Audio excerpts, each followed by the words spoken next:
SNLF show. Sussex non-league newsroom. Form check, move check, score check, rumour check. Who's on fire? Who's gone missing? Who signed who? Who's still wishing? Late goals, big calls, derby day, curtain falls, tables moving, managers moaning, group chats knowing. We are now. SNLF You just started the music. X, YouTube, Insta. Sussex non-league newsroom. SNLF show. Say less. Hello, hello, hello. Welcome everyone to the SNLF show, your one-stop shop for Sussex non-league football. From the National League South through to the Isthmian divisions, all the way down to the Southern combinations, we will bring you previews, reviews, reactions, transfers, interviews, predictions, debates, and everything else across Sussex non-league scene. Tonight's show is sponsored by our one and only Dugout Data Hub, your home for non-league football stats, report and matchday information. The site had more than 2,000 visits last night alone on a Tuesday, which is fantastic, with supporters downloading over 125 free PDF reports. Last week's show also had over 4,300 live viewers watching, so thank you all very much for your support. Head to dugoutdatahub.com to explore your latest data, download your free reports and discover more about the teams and the leagues that make non-league football so special. That's dugoutdatahub.com, proudly supporting tonight's show, the SNLF community and non-league football. And we've got some guests on tonight. We've got Raffi Pierce will be joining us around 9 p.m. So plenty for us to talk about with Raffi later on. Right, now, one man isn't joining us tonight. The big man, Gaz. Gaz is missing tonight after one night out in Hawley, currently listed as doubtful with fatigue, dehydration, old age, and a night out with the man, Mike McCaffrey. So Gaz gets the night off tonight. Shameful. But it is actually shameful, mate. It is. But And I fortunately, was driving, do you know what I mean? I know you were, exactly, mate. But fortunately, we still got the king of the dugout himself, Mr. Mike McCaffrey. Good evening, Mike. Good evening, all. How are we? How's things? We're all good. And we've got Mr. Non-League South himself, Matt. Welcome, Matt. Evening, all. Evening, all. Right. So there we go. Loads to go through tonight.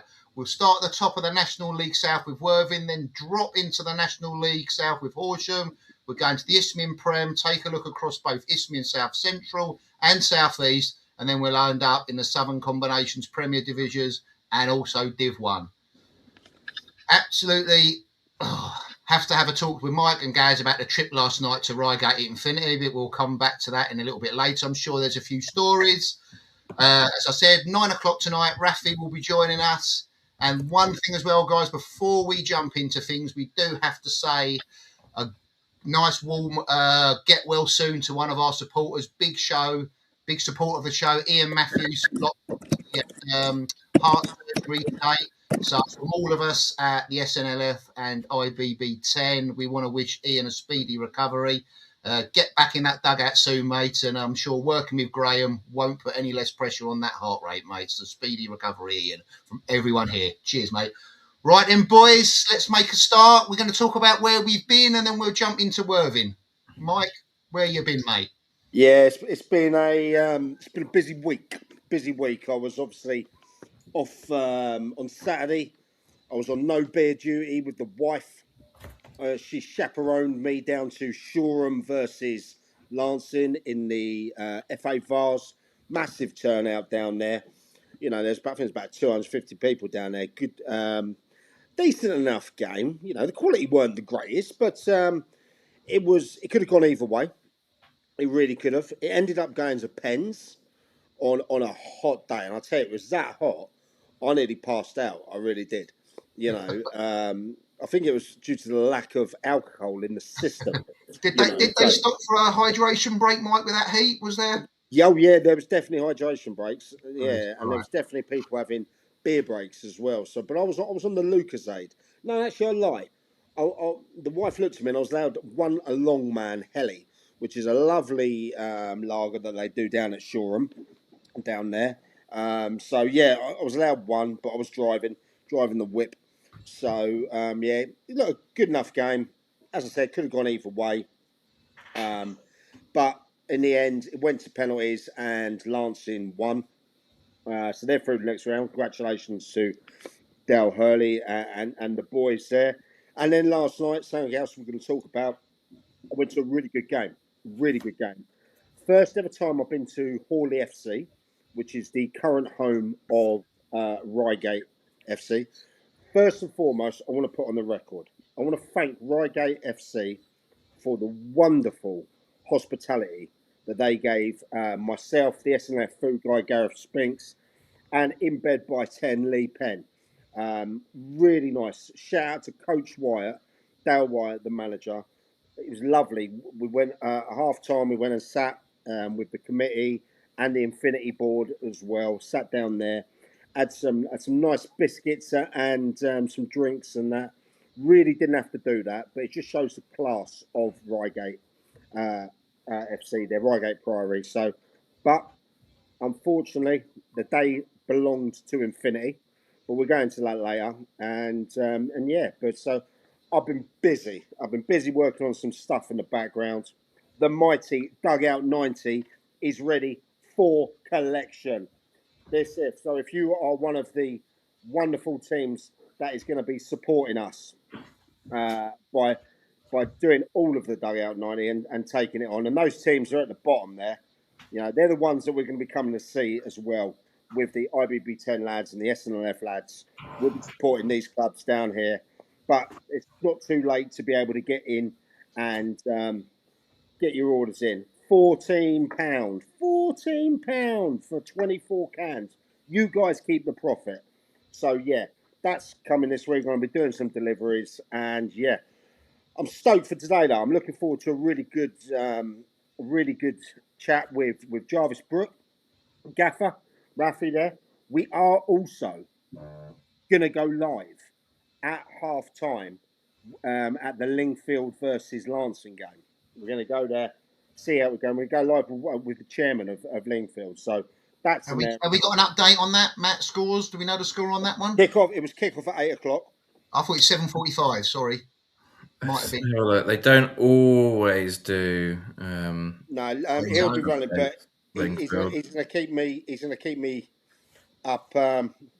And we see that Peacehaven are 3-0 up.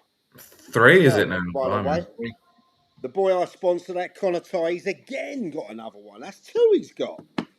So yeah, it seems an expensive day for me, but yeah, buzzing to get going. Does indeed. Buzzing to speak. Lovely, Matt. Matt, where have you been? So I know you've had a busy week yourself. Yes, I've been to 2 games. So first of all, went to see Jarvis Brook versus East Preston in the FA Vars, which I will talk about in more detail later when we have Raffi on. But I mean, they won 5-0, so what more is there to say than it was Brook's day and fully deserved. And then last night went to watch Crowborough versus Stenning in the league. Crowborough just about edged it, 1-0. They made it really difficult for themselves. If it had ended in a draw, that would have felt fair. If Stenning had won it even, you couldn't have felt too aggrieved. But, you know, at the end of the day, they got what I think will be a very important 3 points when you look at the big picture for the season as a whole. You know, doesn't really matter how they play, does it? They got all 3 points. So, you know, what can you say, really? But yeah, it was a good game. It was end to end. There were a lot of chances, a lot of good saves. It was a very tense game. So yeah, I enjoyed it.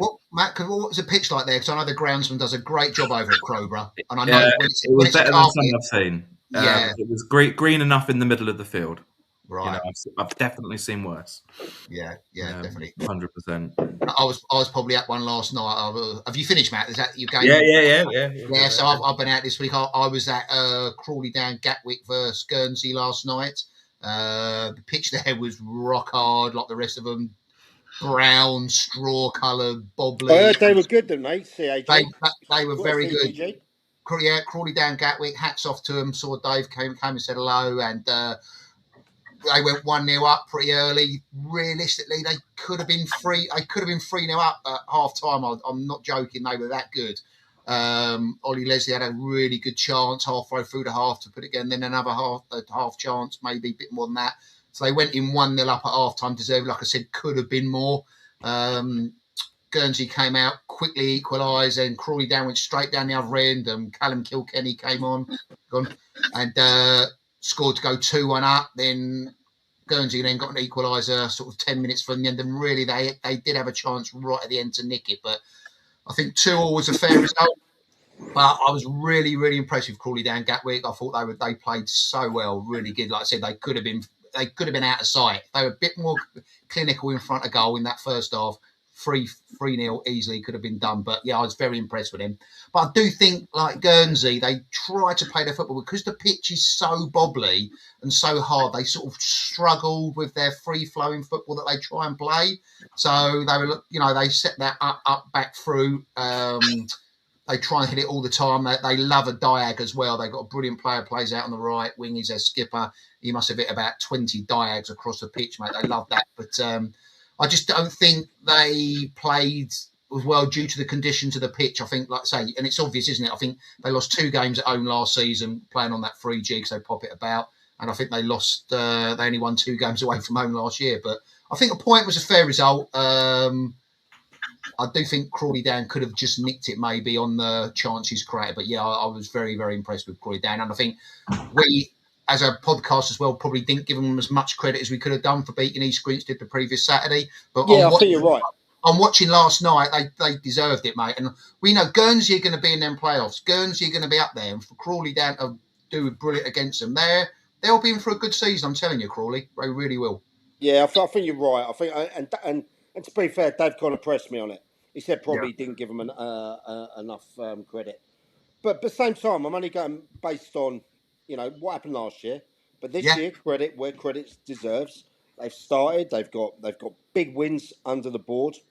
And I'm expecting a good season from them. So credit where credit is due, and we'll sing when you're winning. But at the same time. They've got a good squad over there. I was impressed. They've got some good players that they've signed in, not big star players who you think, well, everyone jumps up and down. I can't believe they've got their meat. They've got about their business well. They've signed some good players. They're young players, talented. He's just gone about his business really, really well, Martin the Gaffer, and they will be definitely top half of the league, if not pushing. I think he's a good gaffer. Yeah, he's done well. He's come through all the youth team. He knows the club well. Look, me and him did have some differences in the dugout, but I get that with everyone. It's not a problem with that.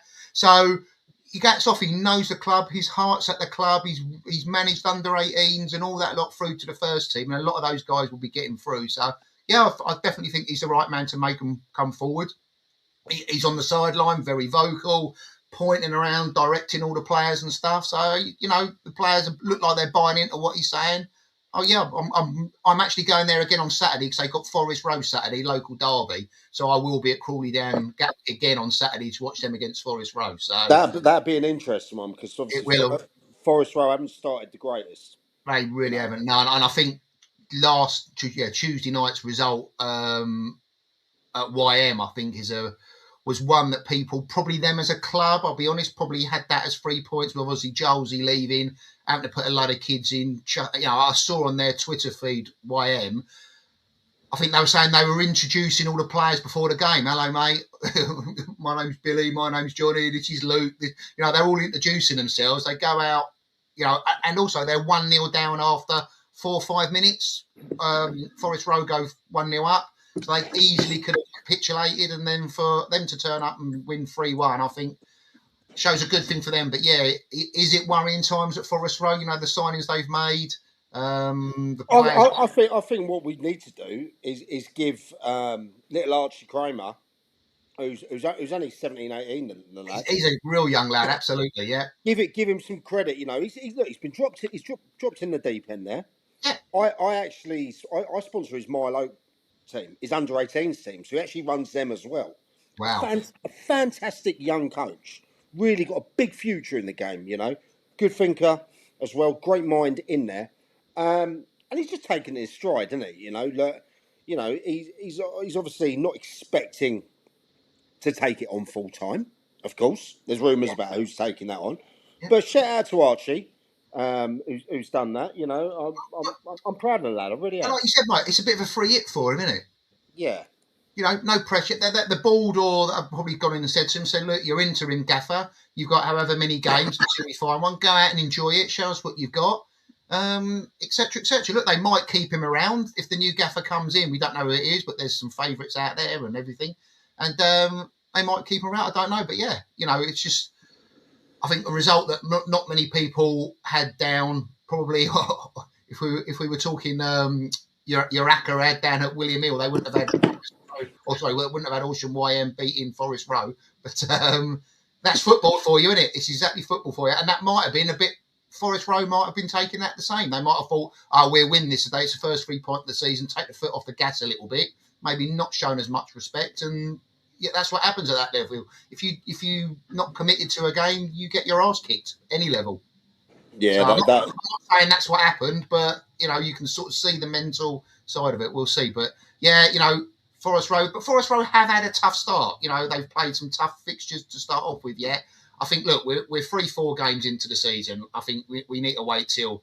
Look, it's not panic stations anywhere. It's not, Do you know what I mean? I speak to Ian at Forest Row Gaff quite a bit. He's a great guy, by the way. You know, I know obviously you know him. And that. Yeah, of course I do, yeah. Really good guy. And also, outside of that, he runs a fantastic coaching company in that. And the level of players that he's brought through to play professional is a credit to himself. It really is. He showed me his who's who of it. So shout out to him there. He's had to put a new team together in there. You know, he's under no illusion of what it takes to compete in that league in there. So, but for no team at the moment is it panic stations. You know, I know. We go on and talk about clubs and that, and good starts and bad starts and that. Let's really judge them when it gets to I don't know mid-September when you're about 6 weeks balls deep into the league. I've always said that, Mike. End of September, start of October. That's when you need to start really looking at where your form's at, who you've played, etc., etc. So yeah, I think most of the teams, because there's a lot of them. You know, we've got Three Bridges, haven't picked up a point yet. You know, we've got Stenning, haven't picked up a point yet. You know, there's a lot of club Whitehall down the bottom of the league. There's a lot of teams that from Sussex that have been struggling at that. What's about? There you go. That is, yeah. Sorry, Edge. Yeah, you're right there, pal. There we go. You. All I'm saying is there's a few Sussex teams up the way. Around the bottom of the leagues in whatever league they're in. It's too early to tell at the moment, and we need to go, as I said, end of September, start of October before we can really judge teams on where we see them and what the form guide is showing us. But at the same time, we are allowed to judge on it on where we go, you know. And at the moment, I'll tell you one thing I'm loving at the moment. I actually put like Vardinians to be well down there, potentially relegated and everything like that. And I love Haig. He's messaging me after every game. You know, I woke up this morning to a message. Yeah, you know, we're not too bad, are we, Mike? We're not too bad. And I love that. Look. Yeah. Look, I give the banter, right? But I can take it. I want the pelters back. If I say someone's not doing so well, or I predict them to do crap, and they start doing well, send it my way. I love that. The same way I'd be sending it yours. So please, there's no hate. There's nothing like that. It's all banter. Let's go. Exactly. There we go. Right, boys. So we've had a bit of an update of where we've been. Should we make a start at the top then with National League with Worthing? Let's do it. Have you got any stats to bring up, Mike, or not? Have you got not for the national. Everywhere from down from the south, I have. No problem then. Well, obviously, Worthing. Well, they've only played a couple of league games so far. Obviously, as we know, won the first one. And at the weekend, they lost at home to Forest Green Rovers. And I think if you're talking about the amount of resources put into teams, it's top versus bottom, right? Forest Green, they love to sign a new player and put them into teams. Savage loves to have a very deep squad. So I think Worthing went 1-0 up after 2 minutes, I think. So they'll be aggrieved to have lost it in the end. So yeah, it was. And it was an 85th minute goal they conceded. So Yeah, you it know, was very late on, but Forest Green yeah. are one of the bigger teams. A lot of resources. If you at home 1-0 up after 2 minutes, yeah, it's going to feel bad to lose it. But I think in the bigger picture of the season, it's not the end of the world at all. And then they lost in the National League Cup last night, but I don't think we really I'm put much. not sure they're too worried about that one. No, You know, I don't think we need to worry too much about that. But yeah, I mean, they'll still be riding the high from that late win at Carlisle in the opening weekend. So yeah, not panic stations yet by any means whatsoever. I don't think that's a game that really is going to define their season, shall we say? No, I agree. I think Forest Green are one of the teams that will be pushing in that league. They'll be up there. In and around the playoffs. Probably internally they'll be looking for promotion, probably automatically. I think going down to a 85th minute goal to lose at home in your first game in that league, I don't think it's a disgrace. They're not getting beat 4-5-0 a week. I think, look, in the next game, I think they're at home to Wilston, who are 19th in the league. I know I said it's early doors yet, but I'm sure that they'll be looking at that and looking, right, that's another 3 points. They'll be looking for the table. So, like I said, it's, not panic stations yet. I think they're doing very well, aren't they? I think they'll be fine. Yeah, I'm absolutely certain. Look, first year at that level in there, the club, the infrastructure of the club is fantastic. Off the field, they've got good guys working in that club. They've got a long-term plan, a sustainable plan as well. Yeah. Survival. That has to be the target, surely, doesn't it? Do you know what I mean? To stay in there. Oh, Yeah. no, I had a mid-table. I think, Matt, you said that, didn't you? 15th, 16th would be a... Yeah, I think they'll survive, and I think that just about surviving would be a good season for them. I think they should be happy with that, definitely. I totally agree. I think they'll do better than just surviving, though. I do. I really do. I think 10th, 12th, which I said in the predictions. But we'll see. We'll see. No. I hope they do, because, like I said, I'm from that town. I've watched them the same as Gaz has when they had 100 people watching on a piss down. Well, on that mic, night, over 3,000 people there for Forest Green. Yeah, and look, they got that quite a few times last season. They are a heavily supported club locally. Especially when it goes into the season when Brighton play away as well. They get some of the drags through from that. Problem you've always got with Woodside Road, and I live near it. I'm probably 2 minutes from there. Yeah, 2-3 minutes, right? Parking shit, mate. It is terrible around there. It really is. I feel sorry. I've got mates that actually live in Woodside Road, and it. Mate, hire the drive out. That's what I'd do. I'd go and hire my drive out for the day for it. You can do that. There are apps to do that, aren't there? Yeah, there are. Yeah, I use them myself sometimes, mate. Absolutely. Yeah, I'd do that. Rather than get the ump about it, make some money off the back of it. Go and park your car in Sainsbury's for the day and hire your drive out for 100 quid. There you go. Well, ain't a bad idea, actually. I might think about that. There you go. I'll probably get some rowdy fans, you know what I mean? So there we go. Throw an eggs at your window. They'll find out where you live, Mike, and start chucking eggs at your windows. Anyway, right, moving on there. I think we're going National League South. I think we've done it with Worthing. I think we are, yeah, are we? Yeah. So let's chat Horsham. Horsham, yeah, doing very well. Sit 5th in the league at the moment.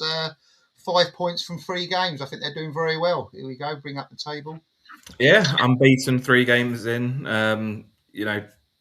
Drawing away at Torquay in the opening game was huge. I think that was really impressive. And then a 2-0 win over Hampton and Richmond last night, who have not started the season well at all. But I mean, sitting in the playoffs 3 games in, it's a pretty good start. They're above Dorking, they're above Torquay, above some really big names. So yeah, very impressed by their start. How are you feeling about Eastbourne Town start then? Yeah, look at that right at the bottom. As I said earlier, guys, there's a lot of our sort of teams that are sort of down the bottom of the leagues at the moment, haven't had the best of starts. It's a tough one for them, isn't it? Definitely. Yeah, absolutely. But where do you lads think Horsham will finish this year? I think I had them just out. I think I had them about 8th or 10th. I think on my prediction. That's what I was, because you lot all roasted me saying it won't be as high as that. But they've signed some great players. They got Ashley Neasden in, who's obviously played League Two football at Crawley. He scored again the other night when they beat Anchman and Richmond 2-0.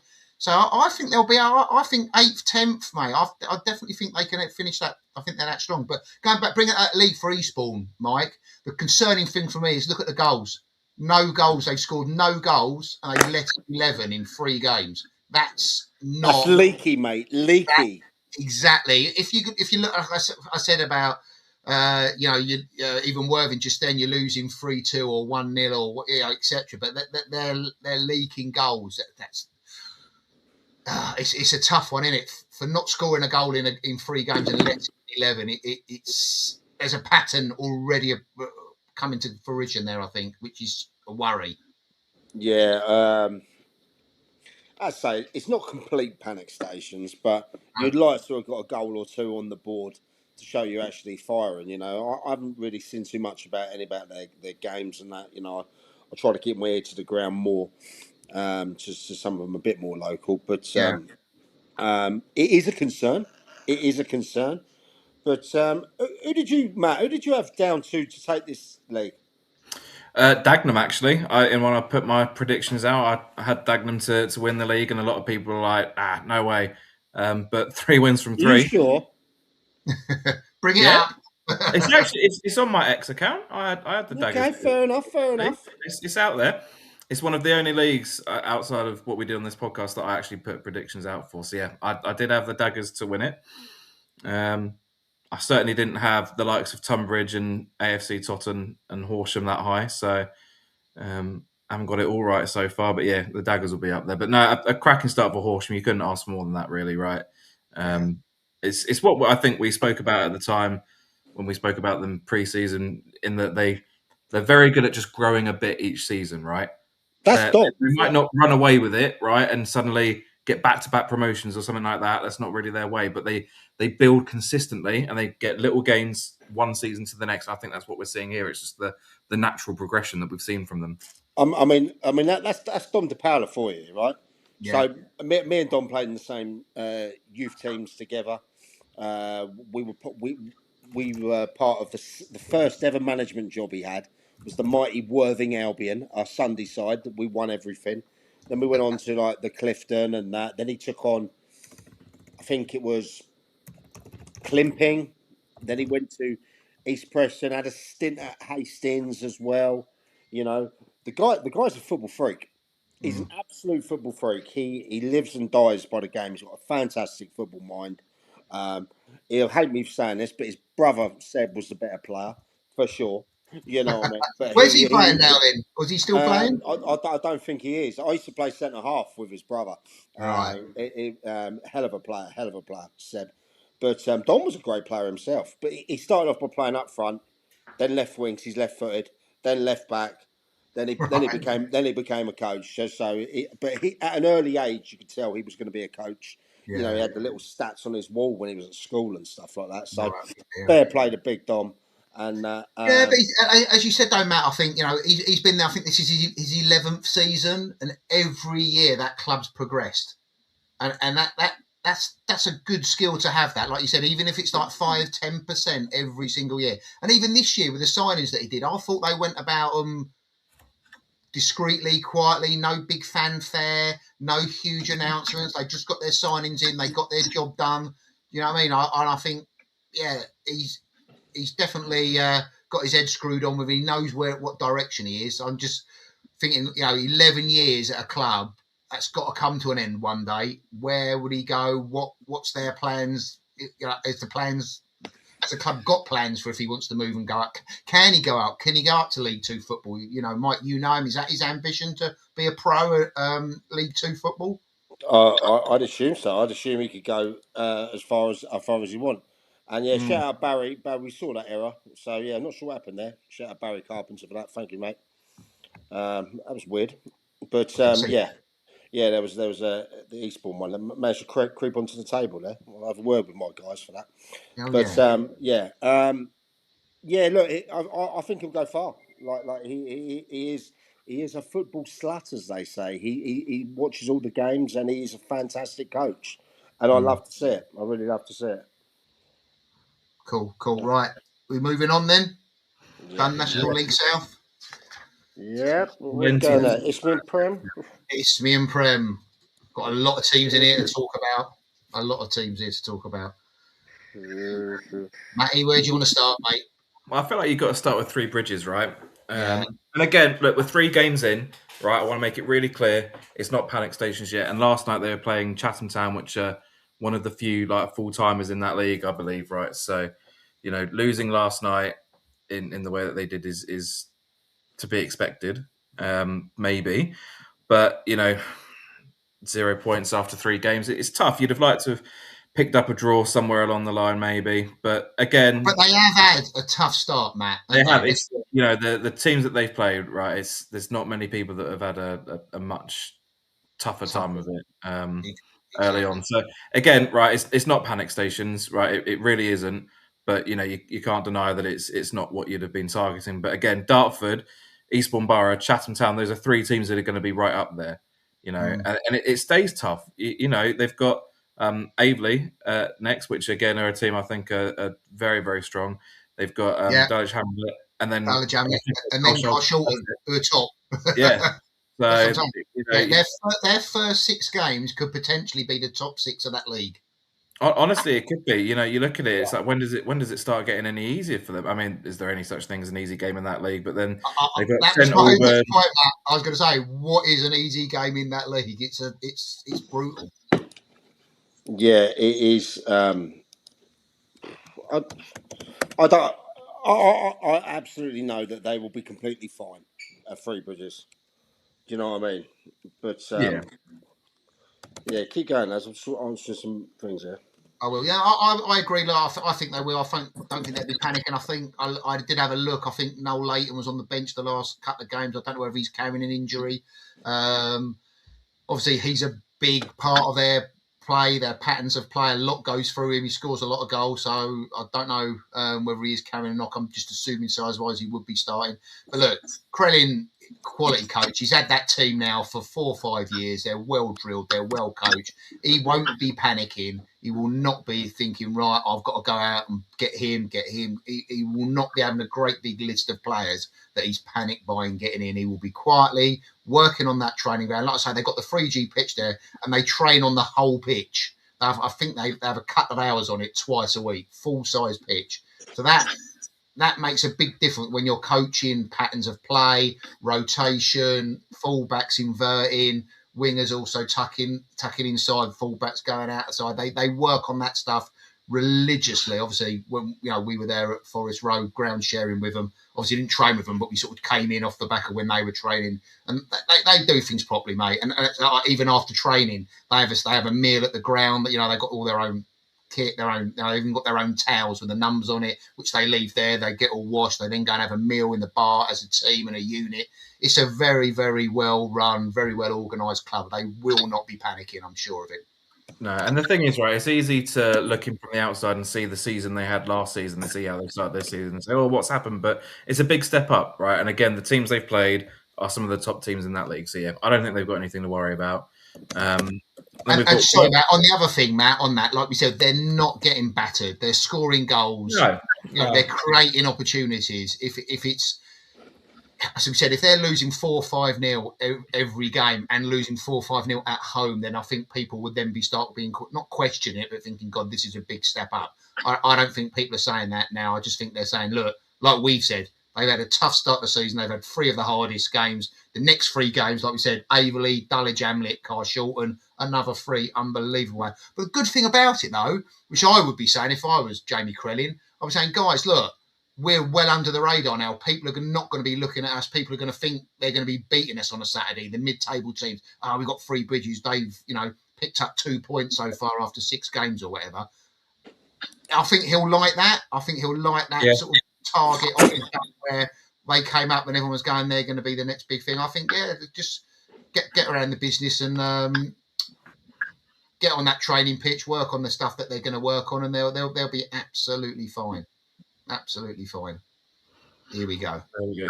So then we've got Eastbourne Borough, who after a shaky start to the season shaky, didn't win their first game. They've turned it around. They've had 2 3-2 wins in a row now. It was a hat trick last night from Kai Corbett, which got them the win. A late comeback from Brentwood, scored in the 87th, nearly ruined things, but they'll probably be happy enough with that. 3 games in, 2 wins and a draw, and the draw was against Aveley, who I think will be up there, right? So I imagine they'll be happy enough with that. They're in the playoffs. They're, well there in the chasing pack. Yeah. And then you've got Whitehawk, who have had a tricky start. I thought they were going to have a pretty good again, it's 3 games in, but they have had a tough time of it so far. I think the draw against Lewis, they might be disappointed by, considering Lewis had lost 4-0 the game before that. So to draw 0-0, maybe that's a bit tough. They lost away to Welling United, who they can be a bit hot and cold. And then they've narrowly lost last night to Aveley, who, again, for about the 4th time, a very decent side. And that was an 83rd minute goal that threw that away. And they were 2-0 up, I think, Whitehawk, on Saturday. So to be 2-0 up within 24 minutes and go on to lose it, that's tough. Yeah, that's right? Yeah. Yeah, I think, it's early to worry, but when you throw away a 2-0 lead, you start to worry a little bit about mentality. I think we could say that based on 1 game, right? But again, it's 3 games in. They've got a point on the board. Their goal difference is only -3 as well, right? So it's again, like you said about Three Bridges, they're not getting battered, but they have had some unfortunate results. So yeah, work to do there definitely. And then Burgess Hill, as always, they're just chilling in the mid-table. They've got nothing to worry about. I don't want to say boring, because they play some great football, but they're just getting on with it, as they so often do. A draw against Leatherhead, who are in good form, obviously, got promoted last season. It's not too bad of a result. But yeah, Burgess Hill, they're always just there and abouts in the mid-table, right? Like, they're 10th right now, and if they finish 10th, I think that would be not a surprise to anyone, to be honest. So my only thing I disagree on you there, Matt. I think they would, but I think the club wouldn't be happy with them finishing 12th. I think no, they won't, because they have a lot in. They'll be pushing for play internally, behind the scenes. They will be wanting playoffs as a minimum. Yeah, no, I don't doubt that for a second. But I would not be surprised if they finish there. And then Lewis, they have turned things around and then some. So after their battering in the opening game week, which I was there for, and they did deserve to get battered, they've won away at St Albans last night. Scored in the 21st and 90th minute, no messing about. So did you see that thing about their accounts today? Yes, well, yeah. Do you want to mention that? I think, was that legit? Is that legit? I think it wouldn't be surprising if it is legit. I mean, from what I've seen, it is, but it's also very early on in proceedings. So I think it could come to nothing. But obviously, I think we spoke on the show before about how they allocate their funds, and there were rumours even last season of the problems that was causing. So I think if it is true and real, I don't think that's going to be too much of a surprise. But I think it's a bit of a wait and see what comes of it moment, because it could be that it all gets cleared up and it's more of a reporting People error. That don't know, it's said that the accounts were well late and they were facing being struck off. Yeah. I mean, I don't know who originally posted that, but I did check it out online. I did check it out on the company's house. And unless they go under another one. Yeah, well, it was Lewis 2000, wasn't it? Which, I mean, they sort of sold the 2,000 supporters have bought shares in the club, I think. I think that's part. So I don't know.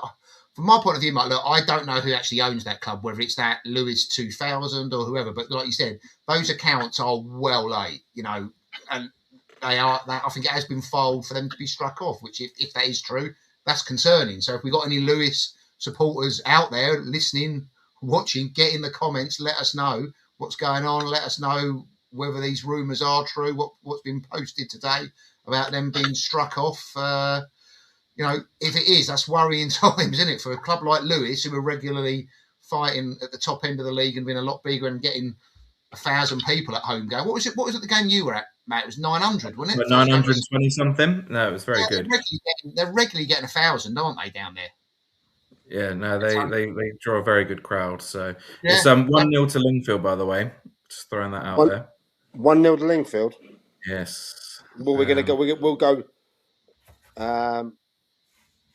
We're gonna go. We're gonna go live with the chairman in a bit as well. We're going with the chairman of Lingfield. We're gonna go there at the ground as well.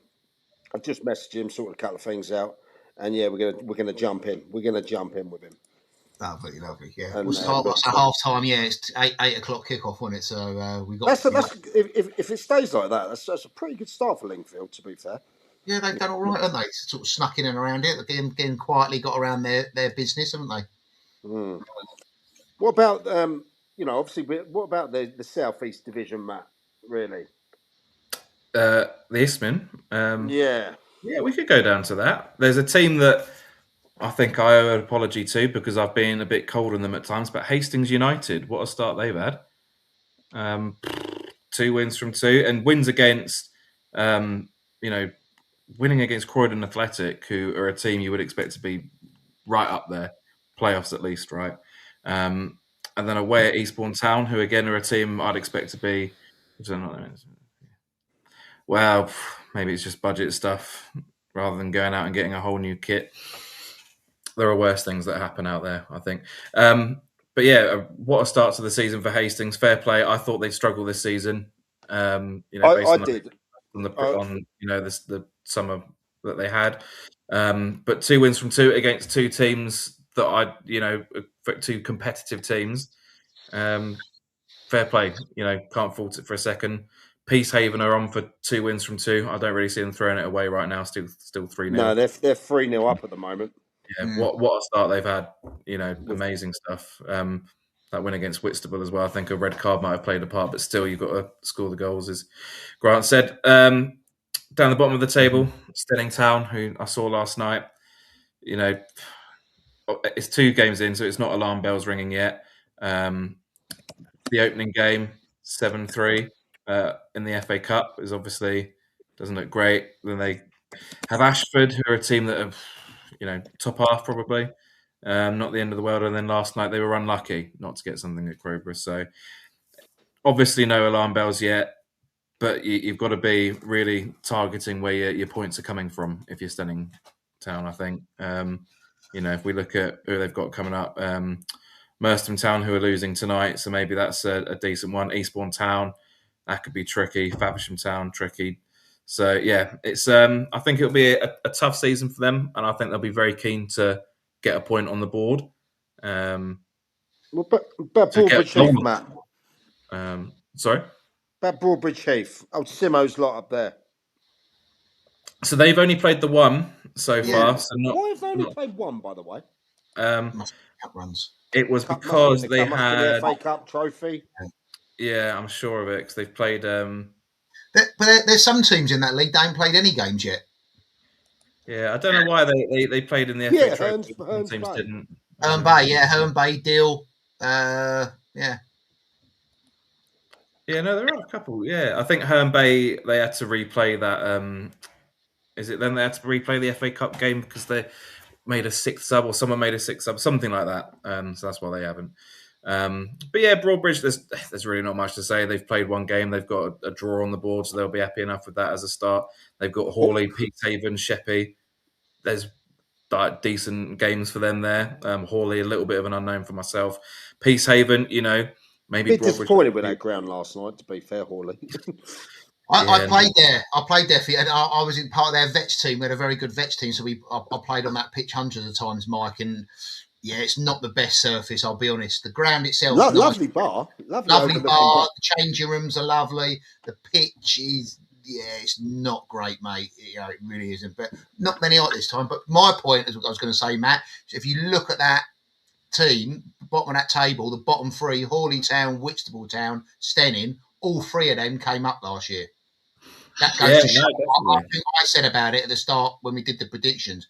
The gap between step 5 and step 4 for me is massive. It really, really is. And that, I know it's early doors here, guys. Look, we're not saying anything, but if you look, they've 3 teams that came up there in the bottom 3. If you look at the Isthmian Prem as well, there's the teams there with it was Three Bridges and Whiteleaf, they're in the bottom three as well, that league above. So for me, it just goes to show the jumps up in these non-league tables are the gaps are getting bigger and bigger with the money that's being involved, the players, the budgets, everything. The gaps between the leagues, I believe, are getting bigger and bigger. And I think any team that does, as I think as you said, Matty, before, if someone just survives, they'll be happy with that for their first league, first season in that league that's above. So it's a definite challenge. Like I say, Merstham are losing 3-0 tonight to Peacehaven. Yeah, I mean, Peacehaven obviously backed that trend, but if 3 of the 4 of them are in the relegation zone, I think that does go to show that it's not easy.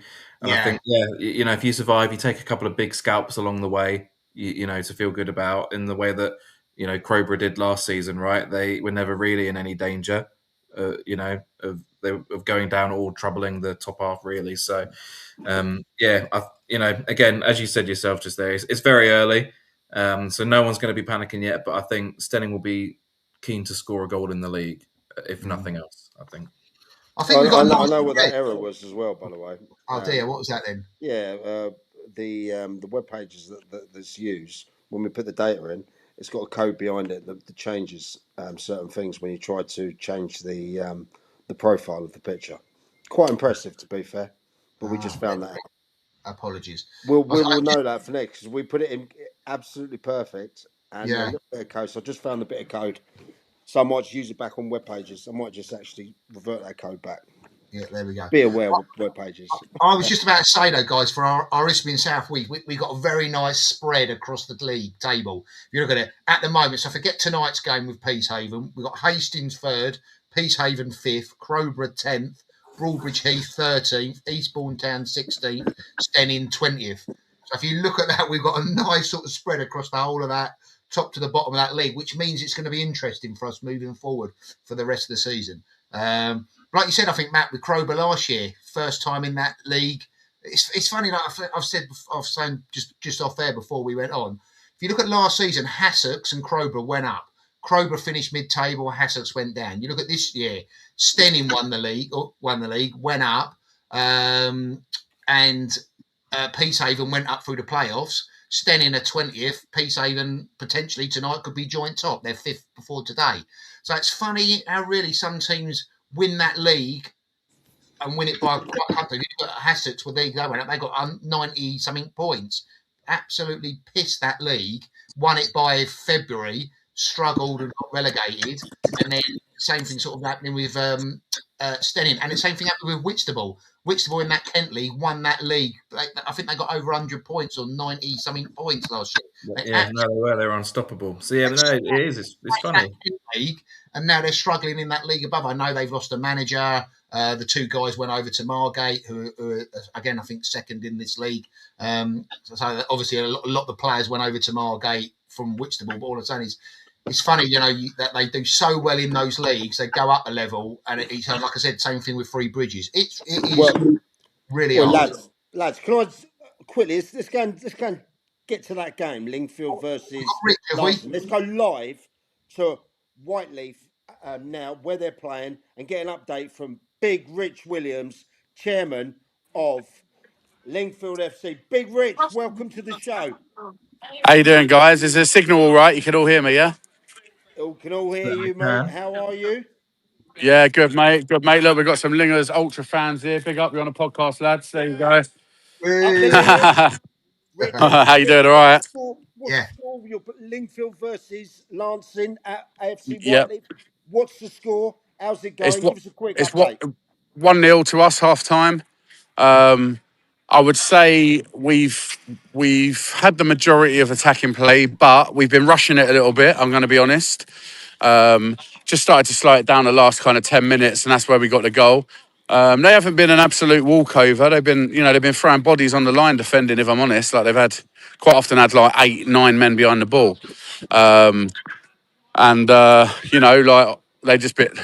our weakness has been so far this season, which obviously everyone's trying to exploit at the moment, is big crosses and stuff, and they've been hitting us with some long balls and stuff. But we've been dealing with them quite well tonight. To be fair, they're listening. The lads are listening. Good. Well, it's good to hear. Rich, just for people that don't know, you took over last July, didn't you? Yes, mate. you've changed the club round. I know you personally. I've seen your vision there. What you want to do in the coming years. You're Yep. trying to move it from a village club into a sustainable community club Yeah, out there. definitely. What kind of issues have you faced? Just whilst you're Um, there at half time. So obviously, look, issues are changing the mentality of the club from the ground up. Look, obviously they were used to being a team who had no finances, who were struggling. They were basically just living week to week. Where can we play football? We've got no home ground. Where can we play football? And basically they were just kind of like buzzing to avoid relegation every year. And you know what? So they should be, because they had, at the time, probably the lowest resources in the league. They did really well to stay in step five for so long. It's not easy. Even if you have money, it's not easy. You know what I mean?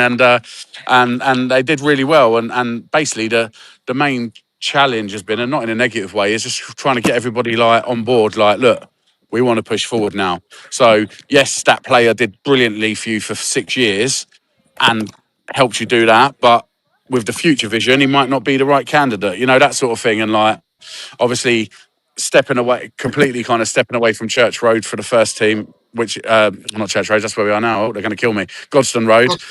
Yeah. Yeah, Godstone Road. Obviously we've got a community team there in the youth and stuff, but obviously finally kind of getting everyone to be like understanding that that's not the path forward. That was obviously took a bit of work, but we're there, and we're in a really good pivotal moment for the club. And look, we've kind of locked down Church Road for a couple of years. I've also in contact with two potential areas of land in the Lingfield area, where it will be full kind of community focus build, like artificial football pitch, nine-a-side artificial football pitch, paddle courts, gym, and also the aim is, if our main location, the aim is to also introduce a disability league into this sort of kind of catchment area as well, because Nice. there's a lot of good disability focused colleges and stuff. And one of our charitable partners is St Piers College, which is part of Young Epilepsy. And we hosted a game from at the end of last season, like in-house, like they're young adults and they're kind of teachers. And I tell you what, it brought tears to my eyes. And so I've kind of highlighted that as an area of importance to me in that area. There's a lack of facilities for not just, not just your everyday teams who, we're talking Skeffel and we're talking Mid-Sussex League and stuff like that, but also actually, you've got female football, disability football, all of the other areas that sometimes overlooked. It's all equally as important to me. This Lingfield first team isn't my only. Lingfield first team is where it's at the moment because it's where the team is. But I've got plans for the whole lot, really. I love to hear that. And Rich, just before we let you go, first and Yep. foremost, can we catch up with you at full time? Yeah, of course you can. Yeah, do you want me to pop your message? Yeah. Drop me one on the digits there. What's the aim for this year? Just finally, what's the Aim target? for this year is the aim for me every year is to beat our record. Our record is, I believe it might actually be seventh. I might have been corrected. I said eighth before. I So think look, it at is the end of the seventh. day, yeah, every single, I think in 2019 or 2018 they actually got their record. And I think it was before it was like the Skeffel Prem. I think it was like, it was the equivalent, if that makes sense. I'm not sure if it was called the same thing. But, every single year, my goal will always be to beat what we've done in the past, every year. Regardless, if we come sixth this year, I want to come minimum fifth next year. That's just how I have to operate, because if I start setting kind of smaller goals, I just can't, I struggle to motivate myself and then hence everyone around me. So the goal is to beat our record at the end of the day. I love that, love that. And as I spoke to you a couple of days ago, the boy and Tim, he's been everyone's been blowing up the phone about this new lad. Come along, Yeah. bagged what 3 or 4 goals in that. Oh mate, yeah, and he rolled up with some new warm up boots today, bright pink. I don't know who the fuck he thinks. Oh, sorry, language. I don't know who he thinks No, he don't is. worry about that, Reg. Oh Don't yeah, tell him. yeah, No fucking pink boots on these shows, yeah, mate. yeah. He rolled up with pink boots. The Astros just for the warm up. I was like, mate, you think you're big time now? So He's made it, didn't he? he's made it, mate. He's made it. So no, he's a brilliant lad, and everyone has to remember he's young. And he just needs to be playing football at the minute. So Wicked. this is a great platform. In our first team squad, we've only got 4 players over the age of 25. Really? Yeah. 4 players and none over 30. Wow. So we've got a couple that are kind of late 27, 28, couple that are 25, 26, and then everyone else is actually 23 and below. Very good. Blimey, So that's excellent. yeah. Well, I'm Rich, going can to I, let can you I go. just ask? Can I just ask, Mike? Rich, hold on, mate. Are you? I heard. I think I heard it right. Are you saying that you're not going to be going back to Godstone Road and you're looking at a completely new ground, so you're done there? Oh, yeah, so we have a community team there who play in the Mid Sussex League, like in the lower tiers. We have our youth set up there, but the first team won't be returning there. Yeah, it's not got the facilities for first team football with the cricket It hasn't. club and the pitch. Yeah. I get that, Rich. I do. I get that. And I just think ultimately, the money I would have to sink in is effectively the same cost as me buying land or building some serious infrastructure on land once Yeah. I've acquired it, lease or buy or whatever. Yeah. So I just made the decision and that was a business decision. I understand the emotional side of things, like from everyone that's been involved in the club, but it made no financial sense. And ultimately, my job as chairman is to protect the club and help take it forward. And I decided that was the best decision that I could have made Well, in order if to you're do still that. playing in Lingfield, Rich, it's fine. I think. Like I said, if Oh the yeah. club wants to progress and move, you've got to up the standard of the facilities and everything else. I get it, mate. As long as you're staying in Lingfield, I think That is the hats off. aim. That's the aim. That is the I get aim. it, mate. And you know, we were talking, Mike. Quick one. Sorry to keep you. But we were talking about obviously taking it away from a village team. It's not actually that I want. What I want to do is I want to basically grow what that means, so Yeah. that the core foundation is still village. You know, Lingfield is what it is in terms of size and population, but I want that to be a hub, not only for the people in that immediate area, but also there's so many kind of Lingfields around Lingfield, and at the moment you would have to travel into an East Grinstead or a Red Hill or a Crawley for those sort of facilities. So yeah, I'm trying to, you know, it's not just. Obviously, Lingfield is the main. That's who we are, Lingfield FC. But actually, it's the area as a whole. There's a lot of kind of small sub areas in that area that I think will really benefit from the future plans. Well, I think you're spot on. One thing I do think, I think I've got a business proposal for you. I think Go we're going to on, go into some beard creams or something like that. Some mate. stuff. I think you'd be the poster boy for the league for that. Mate, whatever you supply, I'll slap it on my face, mate. Dugout creams, no problem. Legend. Rich Williams, Right. chairman of Lingford FC. We'll catch up after the game, Cheers, mate. guys. I'll message you after the game. Cheers, Top Rich. man. Cheers, mate. So I just tell you what, quickly, I've got to know Rich over the last few months. A guy that doesn't have to put his dollar into. He runs successful companies, by the way. You know, he's heavily involved in water treatment, things like that, and paddle stuff like that. He doesn't have to put his money into it, but he wants to help and build a community in there, build the inclusive, disabled. I've seen his plans. yeah, Well, you got I'll be that. honest. That passion came across then. We were only talking to him for about 4 or 5 minutes, and that came across loud and clear. Yeah, so, yeah. He's Peace a really, Haven, by really the good way. guy. So we will catch up with him. Peace Haven were 3-0 up. It's now 3-2. So Merstham scored 2 in 2 minutes to really put the pressure on. I think there's about 20 minutes just over to go. So yeah, we thought that was all dead and buried, but maybe not. So we'll keep you updated with that one. So we got a guest coming on as well, haven't we? A proper guest rather than just jumping in here. Hey, we do. I don't know if he's That's the in thing the with lobby. these shows. We're going to have more when these games are happening live. I want the gaffers, the chairman, the people to come pop on at half time and give an honest opinion. You know, this is what these shows are about. So yeah, Is he in the green room, mate? yeah. I've had something right. Where is Raff then? Is he coming on? Is he there waiting, Matt? No, he's not there. He's not there. So I think we should then start in that SCFL map. Yeah. Yeah, let's do it. Yeah, we'll just I'll try and reach out to him. He's got the link, so hopefully he'll be with us soon. Oh no, Yeah. he has turned up. Oh, Where's wait, he? he's just very punctual. 9 o'clock on the dot. No messing about. Here he is. Jarvis Brook manager at Raff Pierce. Thank you very much for joining us, mate. How are you doing tonight? Yeah, all good. How are we, lads? Really good, mate. Good. We're Nice loving to life. meet you. Mate, these managers are getting younger and younger, aren't they? Jesus. How old are you, Raff? Come on. I'm 21. Bloody 21? hell, mate. 21. Yeah, 21. Are I'm you 21, yeah. You must be the youngest gaffer in the whole of the SCFL. Youngest Yeah, permanent one. well, obviously I see Archie doing well. Oh yeah, but At the 17 obviously.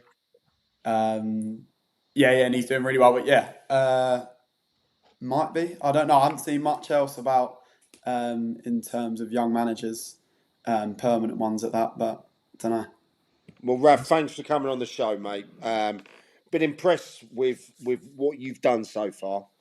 I really have. In with a team that have been in the league now, come up from last year, and yeah, I've got some questions for you in a minute, but I'll let Matt run this whilst I just take a little. I've just got to pop somewhere. 1 second. So yeah, well, thank you very much for joining us, mate. Appreciate having you on. So I want to start by talking about the FA Vars. Obviously, right? It's the big talking point, that 5-0 win. What a complete performance that was. You know, I mean, going into the game, were you expecting that level of dominance? That first half was one of the best performances I've seen from a team. Full stop, to be honest. Walk us through. Probably not that level of complete dominance. I know exactly what our side's capable of and what our squad's capable of, so I know it's in there, and we've still got another couple of gears to go up from that. As mental as that sounds, but no, I knew we were going to show I knew we were going to do well, especially in the first half, with it being the club's first home FA Vars game. It's easy to get up for. Yeah, no, a historic match, you know, literally, right? So yeah, what a game. I mean, did it change your team talk at all, being up by that much? Like, do you come out for the second half and just sort of play to keep it how it is? Like, no point, you know, risking anything like that. I mean, were you? Now, to be fair, we weren't really good enough in the second half, and I said that to the lads. But the most important thing is we kept a clean sheet, so you can't really complain at them. You always, like you said in your video, like it's never going to live up to the expectations or the level of the first half. No, not a 5-goal thriller of a first half. I think that's quite a hard act to follow. Yeah, so it was sort of just making sure we're solid, and obviously, like they're going to come out and they might kick you a little bit. So it's trying to stay out of that, stay out of trouble. Don't get unnecessary bookings and things like that. But yeah, no, we did what was asked of us, and we kept a clean sheet, which is important. So when I was watching the match, one of the things that really came through to me is how vocal you were with the team, how much communication you had constantly, even when things were going very, very well. You know, still trying to make sure that everybody's focused. Is that something that you pride yourself in your style of management? You know, having that loudness, right? That vocality. Yeah. So when I played, I was a goalkeeper, and I just spoke throughout the whole game. It almost kept me in the game. But I think probably where I'm young. Well, you're not very good, Raff. Then no, I wasn't too bad. It's just I enjoy coaching and management. But yeah, where I'm young, Put that boot in, Mike. Well done, mate. Just me. He knows Get it in early. Fine. Get it in. Get it in early. No, yeah, where I'm young and I'm probably, I know I'm very enthusiastic, and I sort of kick every ball that the lads kick and head every ball that the lads head. It's sort of natural to be loud and vocal. Maybe as I get a bit older, that might tone down, and I might learn a few. I know I'm going to learn a few things, but yeah, that's part of it. No, fair play, mate. So, yeah, I mean, what a performance! A historic win. You know, first ever FA Vars game at home, and it was a win. So, yeah, amazing stuff. When we come to the league, obviously, you know, a trickier start. But what are your hopes for the league this season? Like coming into it, what were your targets? I'd say the squad that we've got, we're capable of pushing towards the higher end of the table. You want to be in and around the playoffs, and football's funny. All you got to do is stay in and around it for the last 10 or so games, and you can sneak in there. You see teams do it over all the levels. If you just manage to string a run of good results together towards the end, you can get in there, and then you never know what happens. Playoffs is a lottery most of the time. So yeah, but we've obviously had a bit of a tough start. But like I said, even when we won 5-0, I know we've got gears to go up from that. Would you say you were unlucky against Selsey? Like, it was a very tight, obviously 1-0. Yeah, I would say we're unlucky. What I saw, it seemed like you had your chances, definitely. Yeah, do you know what? We had a few really good chances, and I was saying to the lads, it was like a proper away performance. In the first half, for about 35 minutes, we were just sort of in our structure really nicely. They didn't cause us any problems, and we countered them really well from that point and created a few chances. We had one off the line at 0-0, where if that goes in, then it's a different game. And then obviously we get a bit of a tough decision for the free kick, and then that goes in, and then we're chasing the game from that point. But we definitely created enough chances, especially in the second half, to score 1 or 2.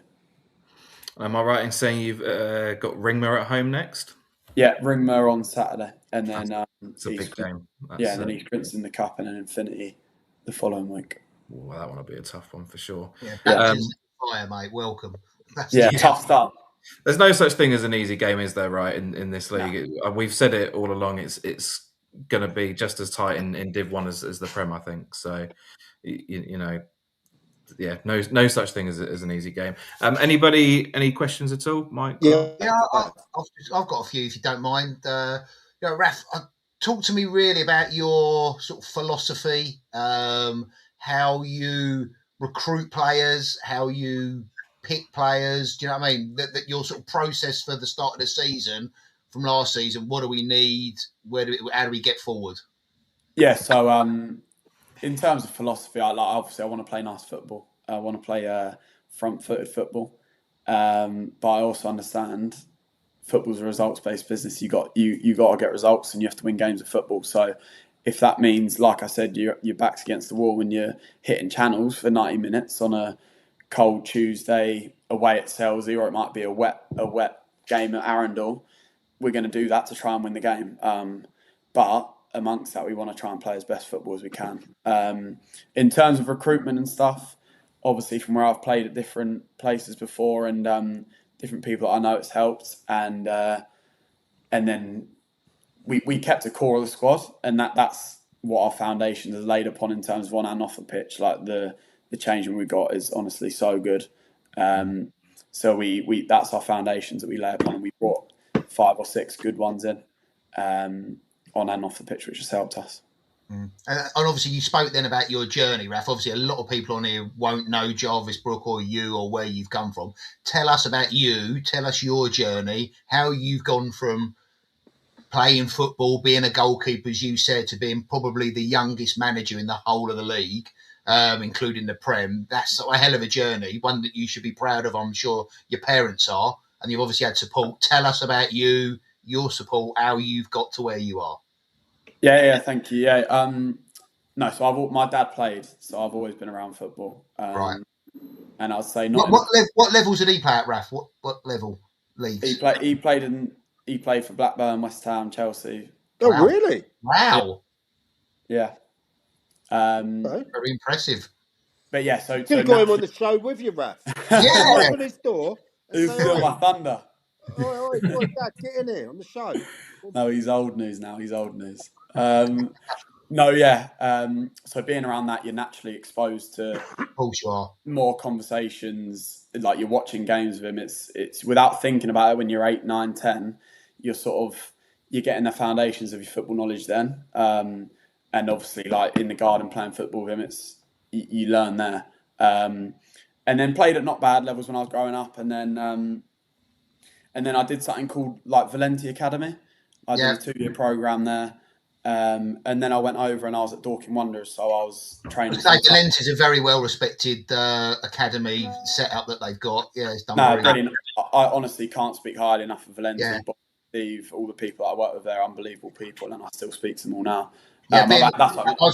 Obviously, I was at East Grinstead before as an under-23 coach, and we had a lot of players come from Valenti, come through our under-18s, and they're all great, very well coached, great kids, very respectful, all will listen, all absorb information. I speak very highly of Valenti. If I know they've got Valenti on their CV, they're going to be of a certain level that's going to be good enough. Thank you. And then, I went to Dorking and I was training full-time with the first team there and travelling to match days and stuff, whilst also being goalkeeper coach for the academy. And then how'd you get on with Charlie over there? Charlie Dunn. Yeah. Nah, Dunny's a top guy. I still speak to him now. He's a legend. I've got a lot of time for him. Yeah, Danny's a legend. And then I got injured. I dislocated my shoulder last summer. and then sort of just moved into the coaching, and then they've been at Jarvis. You don't fancy being a player coach then? No, I'm separate from that. Okay. I've got a couple of questions for you there, Raff. How do you deal with players that are obviously older than you, might have bigger personalities? You know, what's your kind of approach to that? Yeah. So it's something you have to navigate. It's something I haven't really thought about, if I'm being honest. I think if you start thinking about things like that, that's when there's a bit of a problem. I'll just say I've just been myself throughout the whole process, and like I said about the dressing room, it's like honestly one of the best I've ever been around, or I'd say the best I've ever been around. Our captain George Holman, I've said it to him, and he'll have a big smile if he's listening to this. He's one of the best captains I've seen from elite level downwards. And so they've really helped me, and they've taken me in. So I'd say you have to earn the right in terms of when you coach, and you can get found out. But I've just gone in there with confidence, and they've treated me with respect, and they've bought into everything that I've said. I mean, I've been impressed actually. I spoke to your chairman last season. Really good guy. You know what I mean? And obviously when Jarvis Brook come up and everything like that, new to the leagues, everything like that. What's the future looking like for the club? What's it like behind the scenes? What's going on? No, great club. Like, well, obviously you're going to say that. He's very well media trained, isn't he? It is. No, it is. Honestly, I can't speak highly enough for the people involved around the club, and I know that all non-league clubs are like it, but like it is a special club, and the fact that they've given the manager's job to a 21-year-old like speaks a lot about them as people, and the support that they've shown me is off the charts, and in terms of long term, they just want to keep growing and keep trying to go through the leagues. We've spoken about what's needed for the next level and things like that. So they match our. What is needed? What is needed, Raff? They've said, well, I don't know all the things about it, but they've said about in terms of how much investment would actually be needed to go up to the next level, or you need a new stand, you need a new pavement. I'm right in saying there's not really much for a budget at Jarvis Brook, is there? No. Yeah, we don't operate off a playing budget. No, and that's pretty key because a lot of teams in your league are. Yeah. I'd say most of the teams. Yeah. In our league are operating on a budget, but I'm completely fine with that. And we've got players that could go to the next level, like to the level above, and go get paid good money, which is great that they're in and around us. But yeah, I don't know the ins and outs in terms of actual what's needed to get to the next level. But we've I know that the chairman they've both spoken about it. And what does the future hold for Raff? Because obviously you're there, you're obviously excelling at what you do. You know, it's very, very unusual to have. I did see the club replied to my video waving off any potential suitors, saying that you're under contract and everyone else needs to stay away. Hey, Raff, I'll be your agent, mate. I only take 95%. All right, We'll get it sorted. But I think he's got an agent in his dad, probably. Yeah, but what I'm saying is this something that you want to pursue long term in there, or do you have more aspirations regarding you're outside in different kinds of trades or anything like that? What is Raff like outside? No, I'm all football. You're a sicko for it. Yeah, consumed by it, absolute weirdo. But I wouldn't have it any other way. It's something I want to do, and I want to try and coach. All these comments are coming through are super positive about you. I want to try and thanks. I want to try and coach at the highest level I can, and hopefully I can take Jarvis Brook through the levels as well. That's a big goal of mine because I've got so much time for everyone at the club. So I'd love to put some more smiles on their faces like we did last Saturday. I know. I tell you what, I'd love to come down and spend a day with you, and at the club. You know, it's one that I've wanted to get to for a while. They've always been supporters of the show, and I'd love to come down there and say, what's the beer like down there? To be fair, there's not. I know that's something they want to improve on. I don't think we have a direct bar in terms of draft, but there's cans, which is fine enough. It'll do. The clubs, it's funny, when you go up there, you think you've gone the wrong way up some back road to nowhere, and then you just come to this really nice little facility. I think I was there when they put the new stand in last year for the first game of that. So that, or even just last season alone, right, they're improving things off the pitch as well, right? So they're, a club on the up, obviously, right? They've been promoted, stayed up, not against the odds, but they, I would say, exceeded expectations last season. So on and off the pitch. But I think the comments that we've had there, including that last one about the respect of the players, is something that really comes through. The positivity of the, and I guess maybe it's easy when you're winning 5-0, but even from the word go, it really seemed like people were buying into what you were selling, and I think that's obviously what's gone a long way to the result in that match. So makes a big difference, obviously, when everyone's listening to everything you say. Yeah, like you said, it's easy when you're 2-0 up inside 7 minutes to be positive. I definitely have the switch to go the other way as well, and the players buy into it that way. But yeah, like last Saturday, the job was pretty easy in terms of when you go 2-0 up inside 7 minutes, the players have done an unbelievable job there. Can I also say about the analysis and that you do off the pitch, or maybe you coaching stuff? How do you look at it? In terms of... Because you come from a new breed, yeah? You come from a breed that is instantly available to tech, social media. You understand the data behind games and that, whereas there might be some older school managers in there that are maybe not as au fait to that. How much do you go into the detail behind the scenes? Yeah. I try going to everything that we can gather to help our team and help now to set up how we want to set up defensively and attacking, and anything that's really major that we need to keep an eye on. I always try and dig and try and find anything, or ask questions of different managers in the league and stuff. And what I would say is I've got great coach and staff around me. Who are they? No, give me a shout out who they are. Yeah, I've got Andy Garrett, Coops, got my brother around me. And you got your brother with you as well. Yeah. And then, how does that Football work? family. How does that work? No, no, sadly not. Harris is my brother. He's helped a lot, and he just helps whenever he can, sort of thing. Is he younger than you or older than you? No, he's older. So he's older as well. So yeah, no. So it's great having that level of experience with Andy and Coops, who have been around that sort of level and been around those clubs. A bit of an older head maybe to calm me down at times, and then we've got a good physio in Mike Burke as well, who's local to the area. That's fantastic. I'm extremely impressed. I did a bit of research into you, to be fair, and I couldn't believe. I didn't know, the only bit of research I didn't know until Matt told me was roughly your age.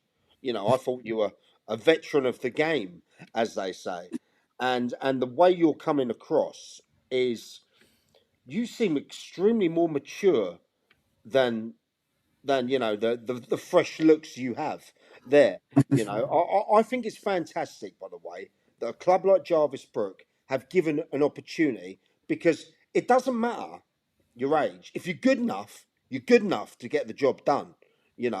I love to see it. I think it's fantastic. I'm excited. I want to come down and see what you like on the sidelines. You know what I mean? I want to see how the lads react to you, because I think with the likes of you and young Archie and that coming through and that now, I think it really is good to see, and I think we need more of it in the game. We need teams to take a punt on some of these youngsters, rather than there is a new age, there is a new generation coming through, and age should not be a barrier at all. No.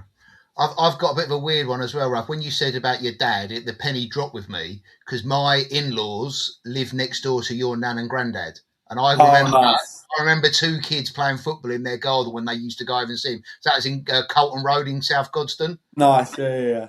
Yeah, so don't say that. They have people knocking on the door now. they won't. It's a big old road, but yeah, they live next door to your nan and granddad, mate. So when the penny dropped and your dad was Ian Pearce, I was like, oh my god, they used to live his parents used to live next door. So Yeah, I probably saw you as a little kid playing football with your brother in the garden around there. It's a nice garden there. So anyway, No, lovely.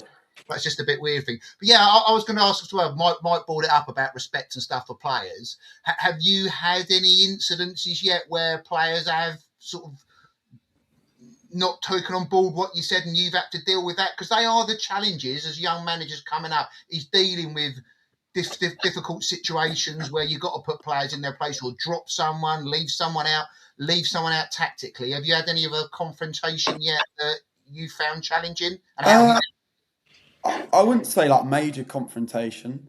I pride myself on just being honest and trying to just stay honest amongst the whole situation. We've got quite a big squad, and sadly we've had a couple of bad injuries in the last week. So now the big squad's getting used. So for the first few games, we've had to drop a couple of players. Yeah. But what I've said throughout the whole of pre-season, and I'll keep saying, is everyone's going to play their part and everyone's going to have their moment in the season where it's going to go, okay, that was all worth it, sort of thing. And hopefully when we're competing for things come the end of the season, that's the method to my madness. So it's never easy leaving people out, and everyone wants, every footballer wants to play. But yeah, I'd say it's just being honest. Okay, that's good, mate. That's good. Well, hats off to you, mate, because like I say, it's a credit to Jarvis Brook for giving you that opportunity. There probably were better qualified managers with more experience that promised them they could get this player in, that player in, and they've gone with you. So honestly, for them, hats off. I think it's a real refreshing thing at that level for you to be sort of breaking your teeth in at that, step 6, moving upwards. If you can crack on at that and move up the levels, then absolutely, I think it's a really good thing for Jarvis. But and a great credit for them as a club, a great advert for them. Yeah. For the next young coach goes, I know I can get a chance at a club or there. So yeah, that's what. Yeah, like I touched upon earlier, like I'll always be indebted to Jarvis Brook and the people that they've given me an opportunity that no one else would have given me. So honestly, I can't speak highly enough of the club, and I'm glad it's sort of now people are getting eyes on Jarvis Brook and they can see that it's a club that hopefully is on the up. Hey, Raff, who'd you get in the Vase next? We've got Welling Town away. Ooh, Way day. The Brook boys on a way day. I was just going to ask, with regard to getting the job, Raff, did you apply for it or did they approach you? How did the recruitment for the position at Jarvis Brook come up?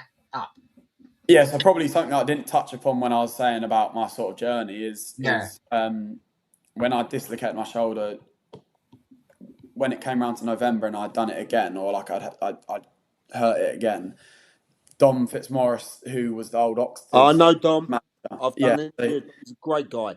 Yeah. So I live local to Oxford, so I've always known Dom, and he got the Jarvis Brook job. So I sort of said, well, if you need any help coaching, I'll come in, and I helped him and enjoyed working alongside him. And then obviously Dom stepped down, and then for the last 6 games, it was given to sort of me, Andy, who's now my assistant, George and Liam, who are the captain and vice captain, and both unbelievable players and people. And then we did all right in those 6 games, and then we sort of sat down and had a meeting over the summer, and then they gave it to me. Yeah.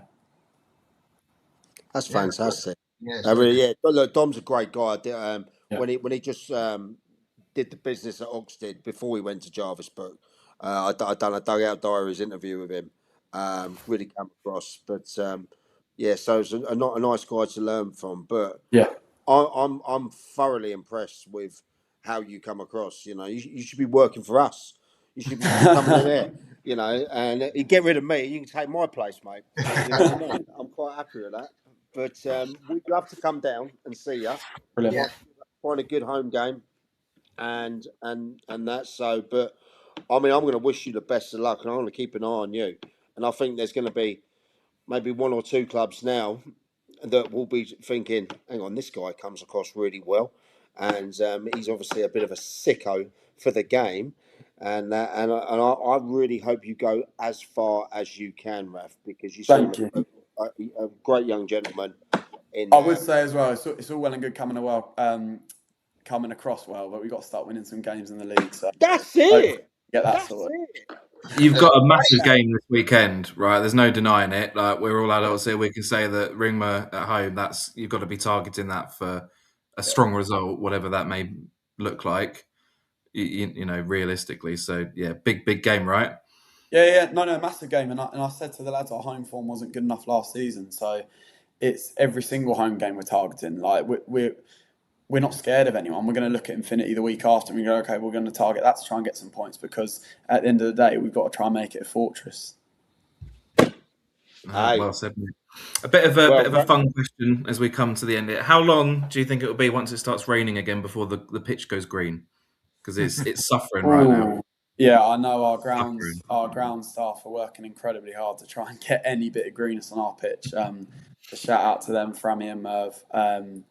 But yeah, we need a bit of rain, don't we?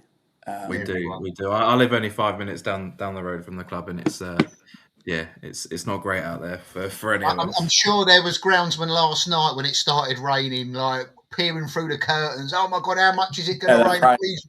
I bet they were, and it sort of just flattered to deceive, really, didn't it? And it was a bit shit. So I think we need it for about a month, Matt. I think we need honestly, yeah. It's someone challenging. else out there, mate. What is your pitch like, Raff? The pitch down at Jarvis, Brook? Yeah, it's nice, and like they work really, really hard, and it's got a bit of a slope, so you always have to deal with that in terms of rain draining down it. But they always work and try and think of different ways to combat it, and drainage and stuff like that when the rain does come. But no, yeah, everyone at the clubs works really hard with it. Brilliant. Well, Raff, mate, you've been absolutely fantastic. Thank you for coming on. No, thank you for having me on, guys. You know, you're welcome on anytime you want. Like I said, we're going to come down and see you, and we'll try and find a good game in at the end of September or beginning of October there for you to see you and that. But I really hope you go as far as you can, and we'll be keeping a good eye on you and the lads down there. Send them our best, and that I will do. Yeah. So thank you very much for having me on, guys. Thanks, mate. Appreciate it. Cheers. Thank you, guys. Thank you ever so much for coming on, buddy. pal. Cheers, guys. Cheers. Wow. I tell you what, it's been a long time since I've heard a youngster like that who's taken on the mantle at a club speak so well. Okay, know exactly what he's got to do. He's mature above his age. You know, I think the boy's got a really, really good future. And his dad was one hell of a player and all, mate. Premier League title at Blackburn. Yeah, well, I to be fair, I did do the research. I was like, what? Yeah. When he said it, I was like, mate, honestly, his parents used to live next door to my in-laws, or his grandparents, sorry. So it's quite funny, that part. But you do get lads like that. Have a moment when they have a setback in their playing career, and then are so sick about the game. You know, they're so hungry, they so want to do well. They go into that, and look, but credit to Jarvis Brook. I was going to say that, right? That's a hell of a punt to take. For taking a punt, you know, good enough, you're old enough. Yeah. So, yeah. Mate, absolutely, Mike. That could have totally fallen flat on their face, and they could have regretted that. But for them to put a chance and give a punt on a 21-year-old, or even last year, he might have been 20, probably was, to give a job and a punt on a 20-year-old kid, you know, I think that's... I know Dom, their previous manager. He's a good guy, really good guy, and you know he's an old school lad. Yeah, well, he's obviously had good coaching himself. And one thing we didn't crack on was sort of what qualifications has he got and where's he want to get? Because at 2021 he wouldn't have had time to have UEFA. Obviously, at Dorking Wanderers, he goes through their academy and their coaching badges, level 1 and 2. Again, that's a great club in Dorking. Of course it is. From what Mark's laid down there. The education program they gives, it's very good. So I've not got problems. Sorry, before guys. We get the SCFL, we need a bit of I need a break, lads.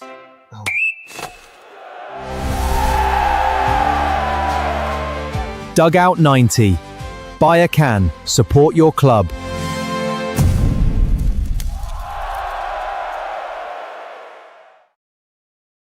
The mighty Dugout 90 is here. It's landed. 24 of these beautiful cans filled with the most beautiful spring water from the most beautiful natural spring in Sussex. It's ready to be delivered. £14 for a case of 24 at 330ml. You, the club, make the profit. And just one thing I want to move on about. The other thing that we support as well is obviously. Hold up. You've got land, you've got football, you're literally sitting on money.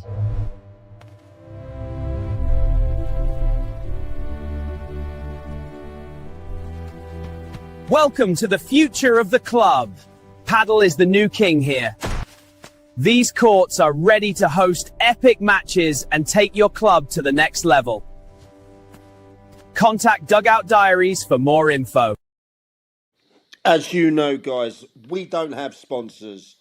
We only recommend products that we deal with ourselves.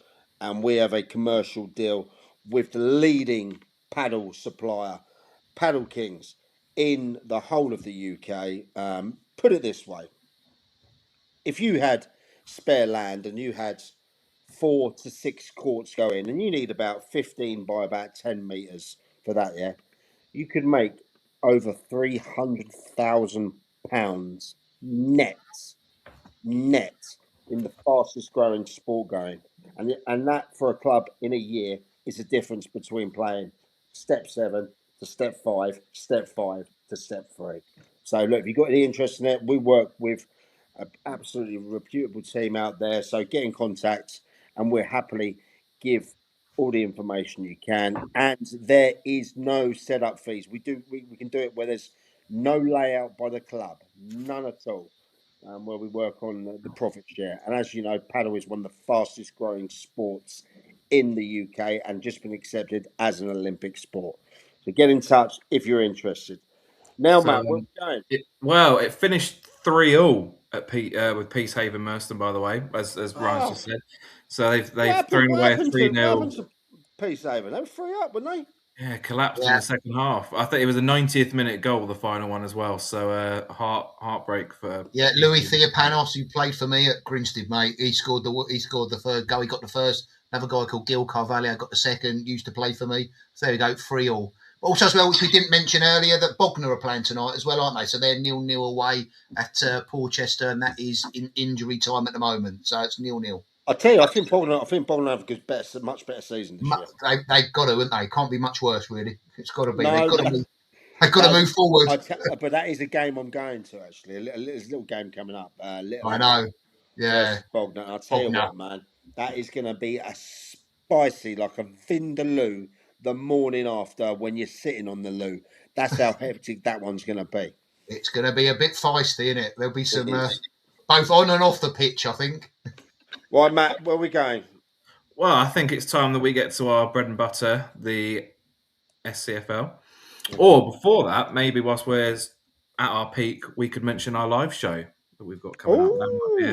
Did someone say live show? Get back into the scores. Talk us through it. Yeah, so shout out to Victoria at Bacchus Bar. She has made the awful decision of hosting our live show. That is in Lancing there. We're going to do it free admission as well. Why are we doing it free admission? We're going to do it because we're going to, on the door, there'll be a little donation to a local children's charity. Okay. We're going to be taking questions from the crowd. Note the earliest start time, 7 to 9. It still will be streamed live on YouTube, but we actually quite like these ones. We did one with the IBB10 team in Shoreham, and it was a fantastic success. This Bacchus Bar is incredible. It's one of those ones, you know, where you get the German Steiners, you know, the two-part ones. Yeah. So it's welcome to all. We've got about 75 tickets only because of the size of the venue. We're also going to have some special guests that are going to be there as well. We're not going to announce them yet. We're going to do that a bit later. But if you need any tickets, get in touch with us on any of the socials, and we'll be able to. So that is free admission to Bacchus Bar on the 23rd of September 2026. It's the Wednesday, 7 till 9, and that's in Lancing, West Sussex. You will be able to see live, and the mic will be going out to the questions will be asked within the audience out there. It's a good laugh. Everyone has a few beers. Well, but that was my next question, Mike. Will you be on the beers by then? Should be. You said a month. Yes, I will be. I will be with that. Mike, yep. You got 3 tickets. I'll stick you down there, Ryan. Get in there. So and I'll be honest, we have already sold. We've already had over half already gone, and that's the first time we put it out. So if you want me, get in contact or drop us a message, and we'll do that. So yeah, thank you, Brandon. Yep, you're already on the list, lad. Right, where we going, Matt? So let's do it. Let's go and talk about the Prem. Here we go. So if that's the right table, they've been playing up tonight. Yeah, they've been playing up a bit. Go on, let's go.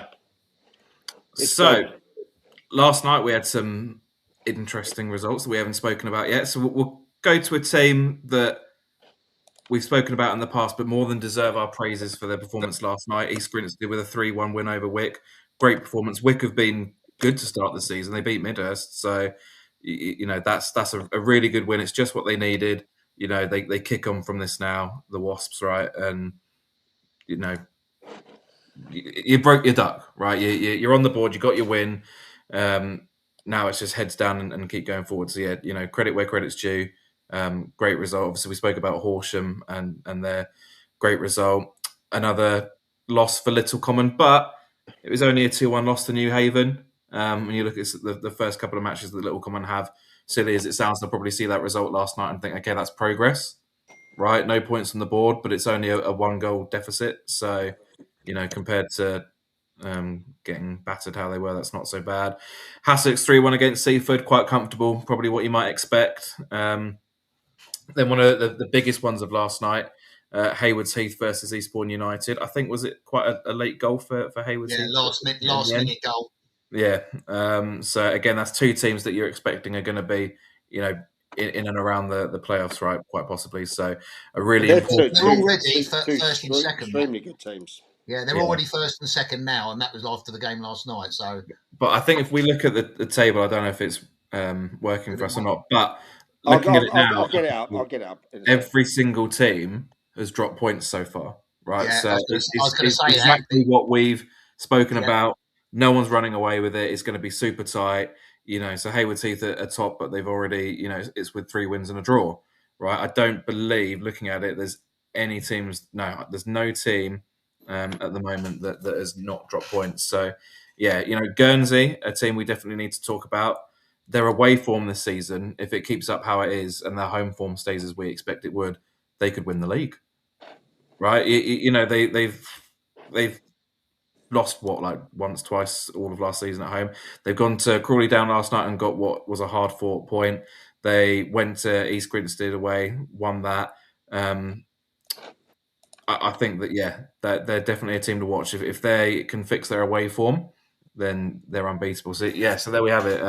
New Haven may be surprised. I mean, I think I might have put them as my dark horses actually, so maybe not a surprise. But in 4th, that's been a great start to the season. Maybe it's what you expect now that the young players they've had have got a bit more experience. But very impressed by them. Roffey maybe might be disappointed with the nature of the loss to Midhurst 3-0. I heard Midhurst were very good. Yeah, so you go from winning your first game 8-0 to then losing 3-0. It's tough, but obviously Midhurst and another team that we know the resources that they have there, what they've put in, and what they expect internally as well. So Midhurst will see that as a game that they absolutely should have won. Hassocks down in 7th, they'll be maybe a little bit disappointed, but again, it's very, very early. That loss to New Haven would have hurt, I'm sure. But it's a long season ahead. Bexhill United. they've had a mixed start, haven't they? In the Yeah, cup, they have that. They started like a rocket. yeah, no, they did. But I suppose the first 2 games are against Billinghurst and Seaford, right? Which, no disrespect to them, are teams that maybe are going to be in the sort of bottom half. So, getting knocked out of the cup by East Grinstead and then losing last night to a surprisingly strong Vardinians team. I think they'll be looking Well, just to. hats off to them guys, Vardinians. Yeah, I mean they're in 5th. That's what a start to the season for them. Absolutely. And Um, I was one that was, as I said earlier, that had really said that they'd struggle. So I like to be wrong. I like to be wrong. Yeah, no, I saw them play last season. They were away at Hayward Heath, and I didn't think too much then. So they are, surpassing expectations, and absolutely fair play to them, right? Then we go down to the bottom. I think last time I saw it was Lingfield 2-0 up against Lancing, so it'll be another disappointing night for Lancing. Little Common, who again, showed an improved performance, but obviously counts for nothing if you don't get a point on the board. Forest Row, we've talked about. It's not alarm bells yet because it's 4 games in, but if nothing changes between now and end of September, it won't be great for them. -7 goal difference in the opening 4 games, not ideal. Billingshurst, they've got a point on the board. They broke the duck. They had a heck of a game against Pagham, 5-4 it was in the end.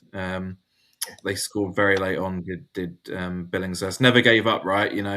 They scored in 90 plus 3, I think. So be disappointing. I think what would be disappointing for Billingshurst is they've lost their last 2 games 5-3 and 5-4, right? So you've conceded 10 in 2. You've also scored 7 in 2. So it's exciting matches to go and watch if Billingshurst are playing. There'll be goals. There will be goals.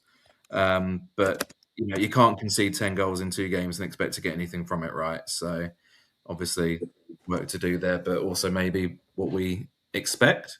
I don't think they're disappointing at all.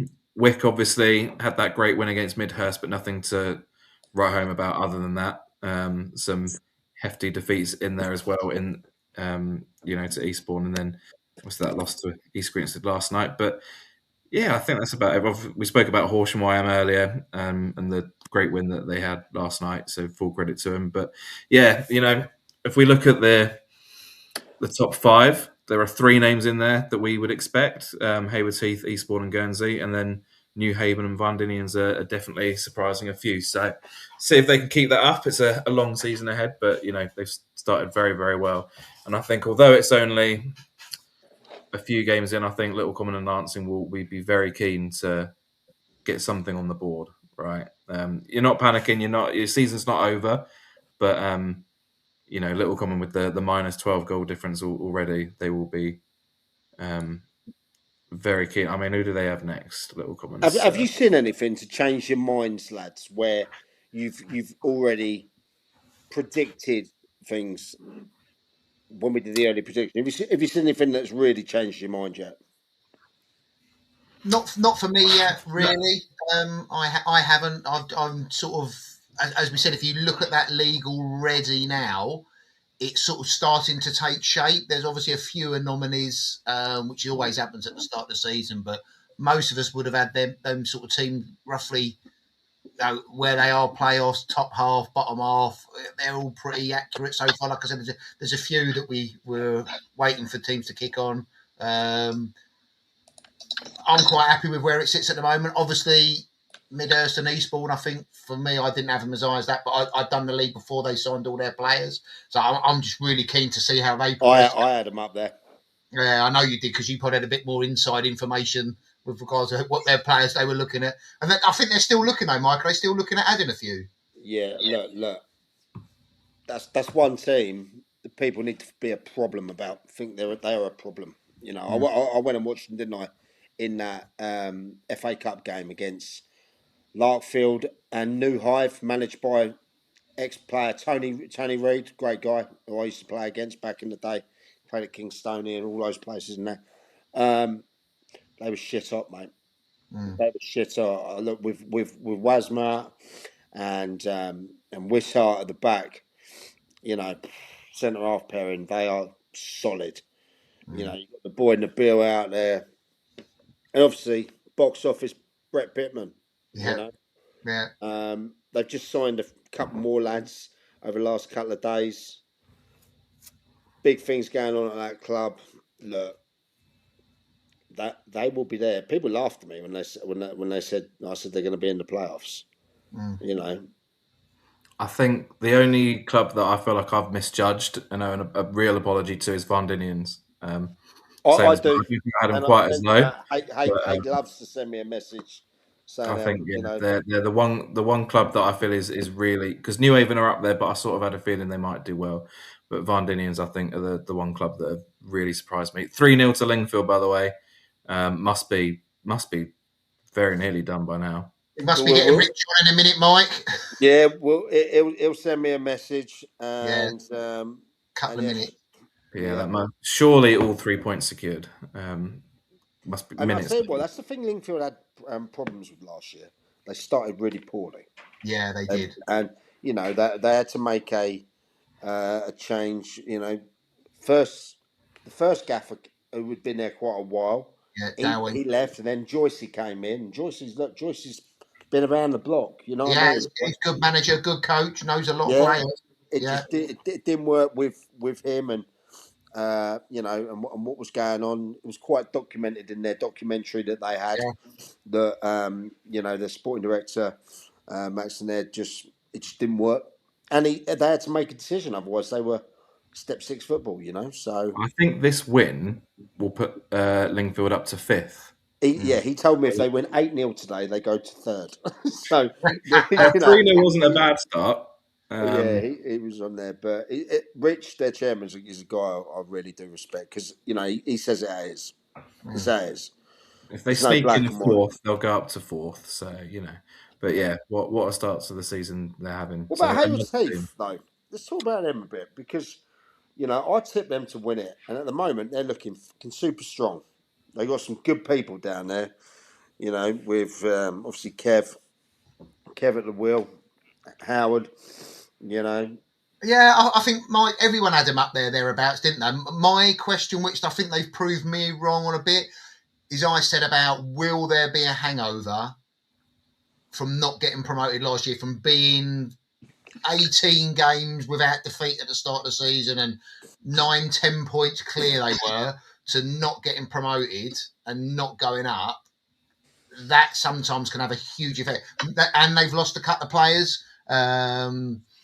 Lloyd Francis, I know they're going to used to play for me. He's now didn't he go Crowborough, didn't he? Yeah, he's gone to Crowborough and he's gone to last night. Kyle Sims has gone to Lloyd is a good player, mate. He's a great player, great coach. So he played for me at East Grinstead under 23s, brilliant player.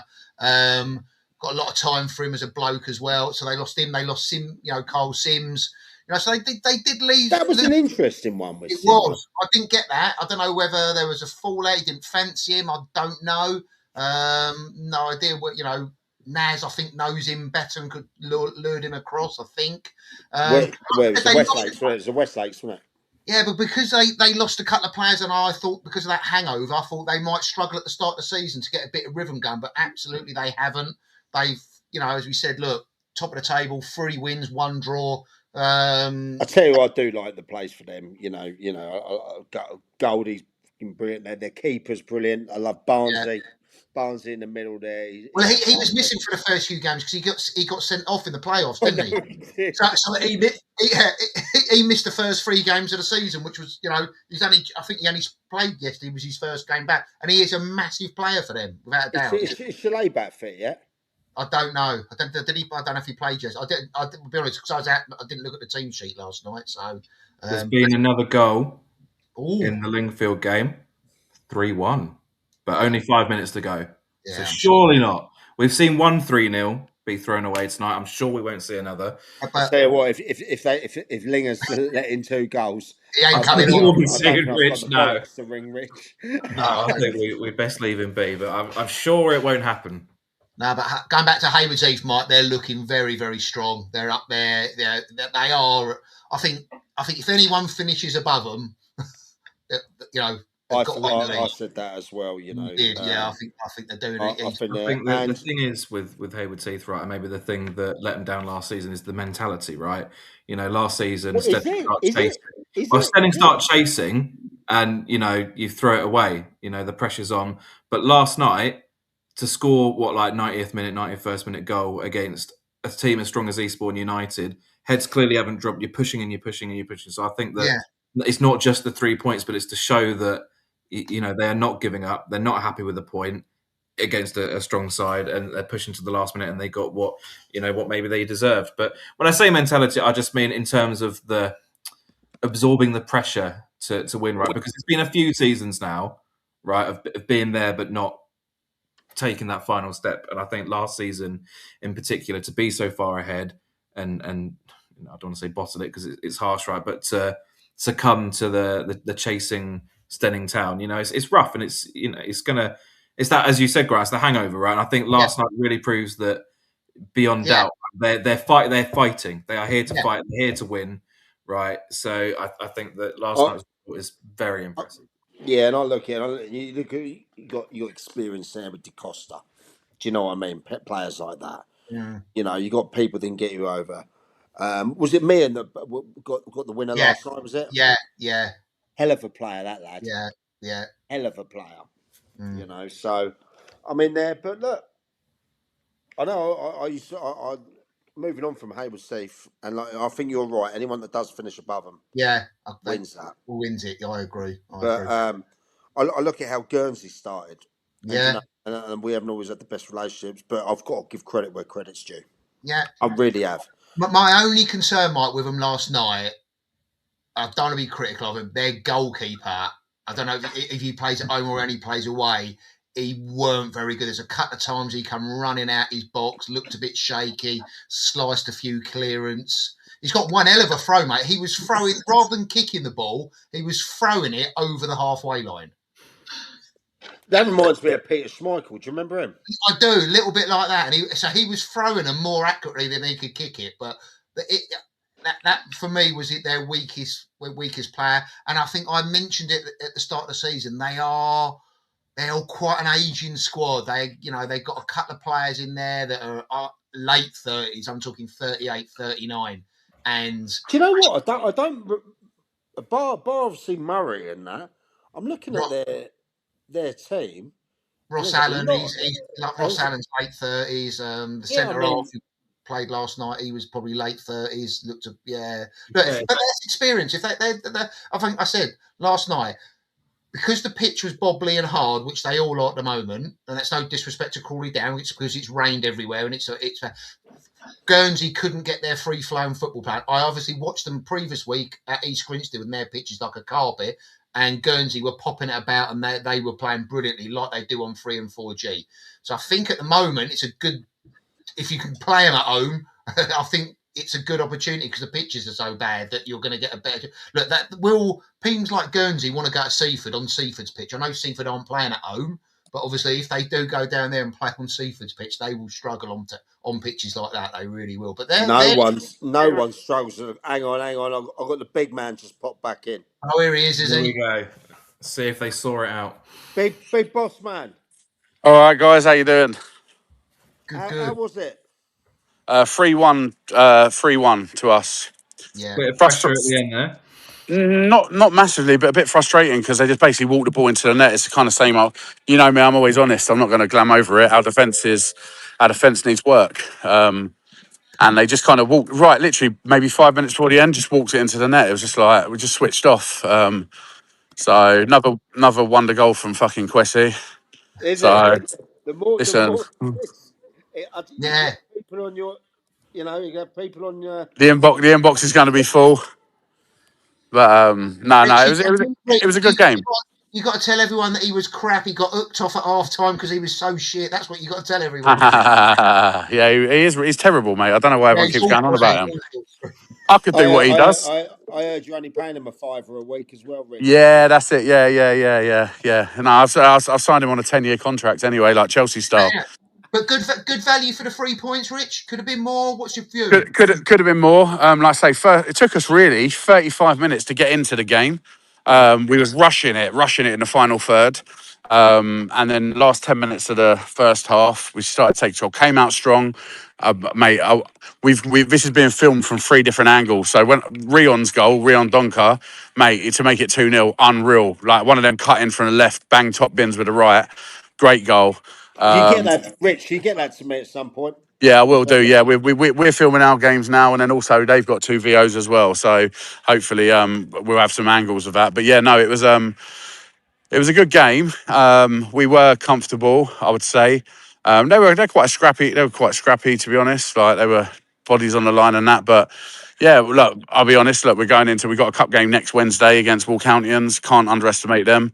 And you know, we're taking it deadly seriously. And then we've got Hayward Heath on the 29th. So big next league fixture, massive. We spoke earlier, Rich, and we had a look at your fixtures. You've got a quite definitive 6 weeks coming up, Mate. Have you ever seen them old them films of like in the old medieval times, and they got that like assault course with like fucking swords going up through the floor, swinging axes? That's basically what September is for Lingfield, mate. So look, if you get to the end of it with all your limbs, then you're a hero and you're a knight of the round table. But if you don't, you're just a fucking peasant. That's how I feel. I love it. I love it, Rich. I mean, like, and just shout out to your gaffer as well. You know, Yeah. It's been hard for him at the start because he's been in France as well. Yeah, but so a lot of people don't know that he's been getting the ferry back from France. Yeah, I mean, yeah. I mean there you go. That's obviously Rich has got him a private boat that he gets over or something. Yeah, like that, you know, it's called P&O Ferries, mate. But Charlie, he's a great guy. He's a young lad. He's a 4-hour drive from his house to the ferry. Then he's got his ferry, and and then that ferry drops him in Portsmouth. Then he drives to here. So he's basically commuting for half a day to a day just to come back and manage. So listen, I think end of school holidays he's done sort of thing. He's back here, so he's done really well. You know, he's done really well considering he's obviously got the support of all the management team. So nice, he's doing a great job. Yeah, he is. And he's also a good lad as well. He's a good lad. Well, Rich, we're going to let you go and celebrate with the boys. Yeah. Cheers for coming on. Cheers, guys. Grant, don't worry, mate. I won't post a celebration online. We haven't spoken about that yet, mate. We'll bring that up later, buddy. All right, there you go. There's your cue. I'll get out of here. Cheers, mate. Yeah, that was as good a time as any. Cheers, Rich. See you later. Cheers, mate. Bye. Oh, Grant, talk us through your controversy this week. Look, I did post it out there. I just thought, you know, I'm old school. Look, we've got a young manager who's just come on at Jarvis Brook who's 21 years old. I'm an old fart. I do not like team. Look, FA Cup's a little bit different, and someone posted that. I get that. FA Cup, a little bit of a cheer at the end of the game. Go to your supporters. Go behind the goal. Absolutely. But what I don't like, and I call it out, and it's just me, is all the singing and dancing in the changing rooms. Do you know what? Right, he's a larger than life character. Of course, he is. That comes across. Right, you know, for someone that is a really successful businessman, you know, and a good guy, and that he is a larger than life, and he says it how it is. And you know, if someone has a dig, he'll have a dig back. But he's like me as well. He can take it. He can take it as well. As I can, though. But I tell you what, he's got a couple of players in that team. I know, the winger. He will struggle to keep hold of. Yeah. He will. He really will, because they are. Yeah, I mean that boy and Tim. You know, if you look at him, I mean, what's that? 5 goals he's got now in the space of a week. Players will look at him. Clubs will look at him and think, "Hang on a minute, what's he doing there?" But I do know, for any potential clubs looking at him, it will be very, very hard to prize him away because of what Rich is helping him out with behind the scenes. Yeah, well, there you go. Going back to the celebration bit, but like I said, you know, I don't mind the celebrations, like changing rooms, FA Cup games, that sort of stuff, because I've played in FA Cups and beat the teams a league, 2 leagues above, and it is great to celebrate it all. But I'm talking about, you know, jumping around. And I didn't like it. I even said last year, I think it was, Mike, when Shoreham stayed up in the last game of the season and they're jumping around, we are staying up, I think, great, they are. But, they're celebrating finishing third from bottom, winning 4 games a season. They're going mad like they've won the Champions League. Grant, I'm from your old school type of flow there. You know, like. And it weren't just Shoreham. There was other teams that, Mate, absolutely they were. did I that saw, in the thing. I I would never celebrate getting coming, surviving relegation. I remember getting caned by my granddad. Right, my granddad, bless him. Right, he was his stroke victim, so for 15 years paralysed down his left side. Right, he came to watch me play in a county cup final, and we lost 2-1. And I took my runners up medal and just gave it to someone in the crowd. I couldn't be fucked with it, Yeah, I was the same. And he told me how disrespectful that was, right? And I spent the next couple of minutes discussing with him, does anyone really talk about the runners up? Do you really go up into your loft 10 years later and put out I came runners up? I was exactly the same, Mike. Mine's probably still in the bath. We played at Plough Lane at Wimbledon's ground before it was. I lost the cup final there. My medal's probably still going down a plug hole, mate. I left it in the changing room. I can understand where he came from. The same as if you celebrate staying up, At the end of the day, it's that emotion, isn't it? Yes. In there. I get it. But mine as well, I put it on there because I even saw EFL teams, because they started at the week, League 2. Well, I can't remember what team it was, but they won the first game. They've gone like the Jurgen Klopp. The whole team's lined up on the edge of the area, and they're all doing the way to the crowd. And it's the first game of the season. And I'm thinking, guys, look, and I've had a load of stick, and I like Dave Crawley Down posted his one. I didn't even see theirs. I wasn't digging out Crawley Down at all. They won in a local derby. I get there's emotion. Historically, Scrinton are a bigger club than them. They've gone down there and they've beat them. I don't mind a bit, celebrating, playing your music loud, having a sing-song in the changing room. That's, that sort of stuff's on. But when you're really celebrating it, and I just think, mate, we're 2-3 games of the season. Sometimes I do as well think, be careful what goes around and comes around. You've got clubs doing that now. Come the end of the season, they could be down the bottom of the league thinking, bloody hell, we shouldn't have celebrated that. So that's just my view. I'm old-fashioned. I know. I mean, me and you had an incident with a club that we won't name. Earlier, and my view was, don't do that pre-season and not expect scrutiny. Do you know what I mean? Yeah. Yeah. At the same time, the great reaction. Do you know what I mean? So credit where credit's due. There's going to be a lot of us. Look, we do this. We don't do it for clickbait or any shit like that. We do it because when you're winning, everyone's singing. You know what I mean? Yeah. When you're not winning or things ain't going right, it can be a lonely place, and I get that. So for the person that I've been there for that, Mike. Do you know what I mean? I've been there. Do you know what I mean? I've got the t-shirt. I've lost the hair follicles over it, so I get it. So you had an afro. Exactly. I think I said, Mark and Matt, on our group chat. I've got a saying in football and also in life. People love going to weddings.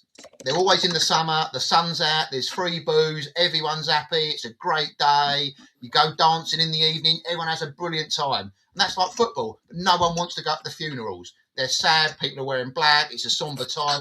But life and football goes through those stages. And when you're at weddings every Saturday and you're winning games of football, it's brilliant and it's fantastic. And I mean, I had it a couple of weeks ago, right? I went to a game and someone said, "You're well arsing us," and I just turned around and went, "That's because you were shit." Right? Yeah. And you know what? They had no points. They were knocked out of the cup. I said, "What am I supposed to say?" Yeah. And do you know what he said? He went, "Yeah, fair play." You know what I mean? So, I'm always going to be a straight talker. Yeah. I'm not going to fuck around the bush. The other thing I think about it as well is I think and they are, because people are so emotionally connected with non-league football, and that's why we love non-league football. That's why we do it. It's an emotional connection, and people do take it personally. If you slag their team off or say they've not played well or they've done shit or whatever, people take it so much more personal in non-league football than they do in the pro game. They really do. And look, I like that passion, but as you said, there's a yin and a yang to everything, isn't there? So you've got to take the rough with the smooth, and you've got to celebrate. Like I said, and like, you know, I'm not going to say the bloke who was that messaged me this week, but I had to lay it straight. Do you know what I mean? I felt like if he felt like I crossed the line with the team, then fucking tell me where. Do you know what I mean? The difference was that there was nothing to show.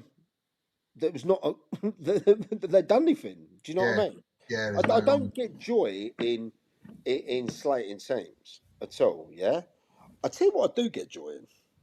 I get joy in saying they're doing something or it's wrong, or I don't know, they're on a bad run, and then they go on a good run, and then they come back and say, like Vardinians, I love that. I said they were going to do poor, and they're doing really good. I love that, and so. It's all a bit of banner. There's only a couple of teams I don't really get on with, and that is what it is. So yeah, but that was my point, though, Matt. Going back to the celebration, that's what I put about guys. Look, we're in August. While we've got teams going mental and jumping around. Look, I said, FA Cup fine, but I'm thinking league games, it's 3 points. Do you know what I mean? Just have your celebration. So go and thank your fans. Have a high five with the fans behind the goal. Go have a drink with them in the bar. Great. Let's not go mental and do the way to the crowd. Like I said, this was EFL clubs doing it as well. I mean, it's all across all levels. I wasn't digging out one team. I really wasn't. And that brings me to one. If anyone has got a issue with it, call me. Don't just go and call the people around and have a go at them like you did this week. Call me. My name is door. All right. Look, everyone's got my number. Yeah. Do you know what I mean? I'll happily speak to anyone. Do you know what I mean? Right, let's jump into Div 2 now, shall we? Come on in. Div 1, sorry. Div 1. Let's do it. So, obviously, we had a lot of FA Vars games. I'll just run through very quickly. Dial Square lost 4-0 to Minster, so another heavy loss for Dial Square. Oakwood, big loss, 6-1 to Bulham. Guildford lost 1-0 to Kennington, so not looking great so far for our Div 1 teams. Mile Oak lost 1-4 to Banstead Athletic. Saltdean managed to get through on pens against Colliers Wood. Selsey lost, I believe, on pens to Hamworthy United. Obviously, we had Shore and Lancing, which I think we spoke about. Lancing squeezed through. Worthing United beat Ringmer 4-0. Clanfield lost to Romsey Town. So, not the best for some of the Div 1 teams there. But then we come to the league. So some very interesting scorelines here, actually. Some of these, I have to admit, I'm only catching now for the first time. So Oakwood losing 5-0 to Walcountians. That's a heavy loss there. And, Oakwood had an all right start to the season. So they'll be disappointed with that. Arundel with a tight win over Dial Square to keep themselves top of the table. Ringmer with a very narrow loss to East Preston, 2 teams that would have been desperate for something from that game.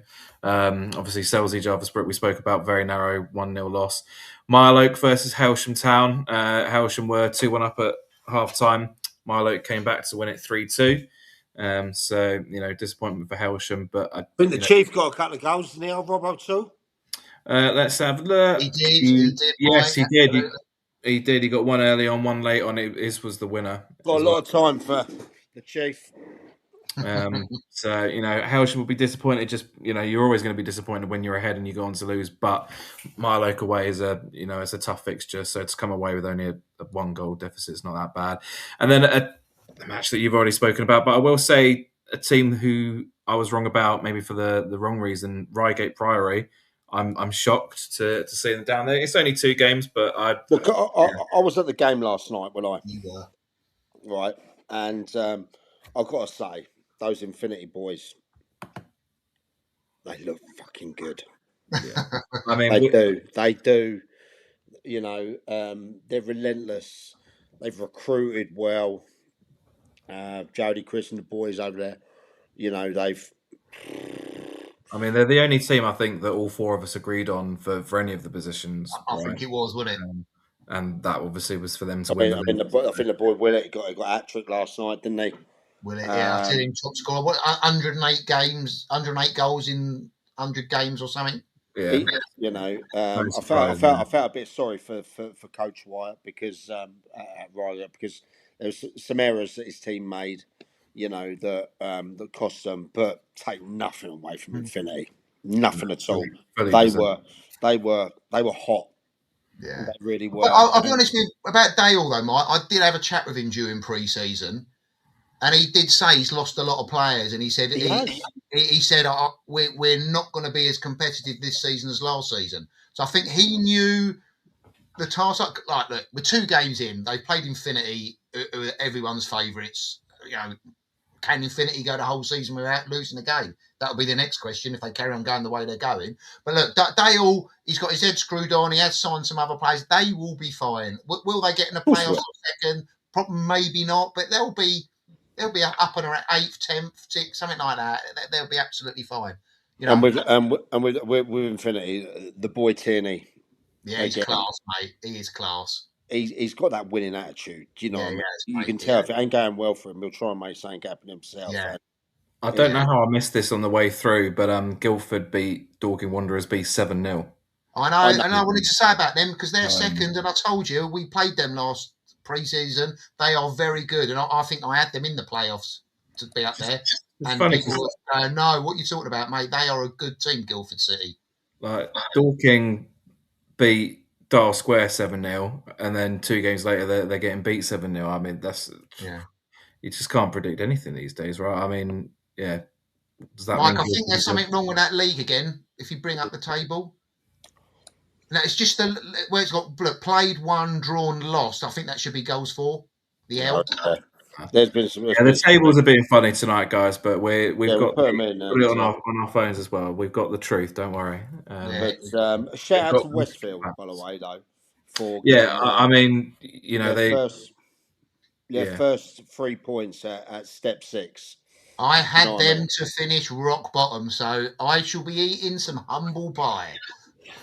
Yeah, it's an important game. It's the sort of game that, you know, it's an important win for them just to get on the board in the bigger picture of the sort of teams that might be in and around the mid-table where I'm predicting them to be. I think I had them and Shoreham quite close on the predictions. So, yeah, big win for them. And I know we don't go into detail on Div 2, but I just want to give a shout out. I know that you guys spoke about Chichester City B on the IBB 10, so we're ignoring them for a minute. But big shout out to Upper Beeding, 5-0 against Copthorne, obviously relegated last season. I thought that was going to be a really tough opening game of the season for them, but they absolutely dominated and smashed it for all 3 points. So great job that Ryan's doing there. You know, he's totally changed them around. If that was 2 seasons ago, you know, that they're probably getting whipped 4-5-6-0. So yeah, completely turned it around. So fair play to him. But yeah, Div 1, when we look at the table, Arundel near the top. It's not super surprising, is it? And then Selsey, Infinity up there. Guildford, obviously, you know, Grant, you've called it out. But I think for some of us, obviously, a bit of an unknown, bit of a surprise. I still think Saltdean will be well up there as well. I know they've only played once. Yeah, well, that's the thing. It's 2 games in, and some teams not even that much, is it? I was about to say that. This league's a bit hit and miss at the moment because some teams have played 3 games, some have played 1. So it's very, very difficult, and there's no pattern come through yet. So we need to go deep into it in a couple of weeks' time. Yeah, we do. But there have been some funny results. Like I say, you know, Guildford beating Dorking 7-0, and I think Dorking beat Dial Square 7-0 this week before, I think, wasn't it? So there's been some mental results already in that league, cricket scores. Yeah, it is a mad one. But like I say, we're going to go deep into them a bit more as it is. You know, we're just trying to... That's the thing. Everything we say right now is very reactionary, right? Because it's 2 games in, 1 game in for some of them, right? So, you know, we're just calling it as it is, but you can't really take that much away. You know, in a month's time, that it could be completely flipped on its head, and you know, Reigate could be up there, Arundel could be in the mid-table, right? So yeah, I like Rich's description of like jumping through the hoots with the spikes and the swinging balls, and he said our September's like that. There'll be a lot of clubs that have got exactly the same similar runs at the start of the season, and that's what I'm saying. Look, you've got to play everyone twice, haven't you, throughout the whole season? But sometimes you play them all at the start of the season. You just do not know what your start's going to be like. So, as we said earlier, Mike, let's give it till the end of September, the start of October. Let's have a look. Maybe we can bring up our predictions of what we said at the start and just have a little look and see where we're at. Do that in December and have a. It's just hard to get everything in at the moment. Of course, you know it what is. I mean? Because Absolutely, mate. It really is. like we're covering all these leagues, and you got to get the guests on and everything like that. It's hard to cram it into a couple of hour slots. You know what I mean? So, but we will keep going. We'll keep going there. Keep trying to deliver the content that we can, and that. But yeah, do you know what I mean? It's gonna be a long season. There's gonna be some twists and turns, ups and downs, and that. There probably will be, a couple of departures, maybe. Well, who would have seen the one already after 3 games? You know what I mean? It's been a funny old league already, isn't it? What's that, Baker? Guernsey have seemed to have changed their defensive approach from us and defended well against us. Yeah, I think what you're meaning by that is, they were a pretty a bit like the old Man United of mid-90s teams. You score 3, we try and score 4, a bit gung-ho in that way. So maybe, you might be spot on there, Bakes, to be fair. Yeah. I mean, if they win their game in hand, Guernsey, they go top, right? So, what a start to the season they're having. And maybe that's part of it, changing things up at the back. Yeah, a bit of a refresh. There we go. Wonderful. Right, we're going to have to bring it to a close, you gents. Brilliant. Yeah, we found the error in the bugs in there. Shout out to the full time and the web page where you got there where you put your little bots on and that now. But we've found that and we know what to deal with that now. So, but understand why they do that. Do you know what I mean? So it is. But unfortunately, our bot found it as well now. So there we go. Good. It's on. It's bot versus bot now, and that won't be the case next week. So we'll go there. But thank you to everyone. Great numbers again. Everyone listening, tuning in, helping out. Thanks to Raff from Jarvis, Brook, for coming on. Thanks to Big Rich Williams for jumping in there. And like I said, and this show's open to anyone. So, if you are at a game, even if you're a supporter, if you're a supporter and you're at a game, jump in. We'll give you a link. You come jump on and give us an update of how they're going in the midweek games. We always want that. Absolutely, keeping it real. Obviously, Mark, before you go, I know I said it at the start, guys, but big shout out to Ian Matthews at Lockswood. Yeah. Get well soon, buddy. Heart operation, young bloke. Do you know what I mean? And I also want to shout out as well to a lad called Louis Day there from Shoreham yesterday. Okay, who sadly broke his jaw playing against Westfield.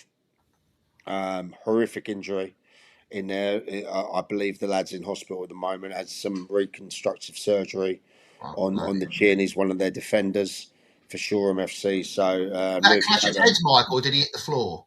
Not too sure. I think when the keeper come through, it's one of those ones where it's a clash. Oh, okay, right. I didn't know where he face planted. I do know.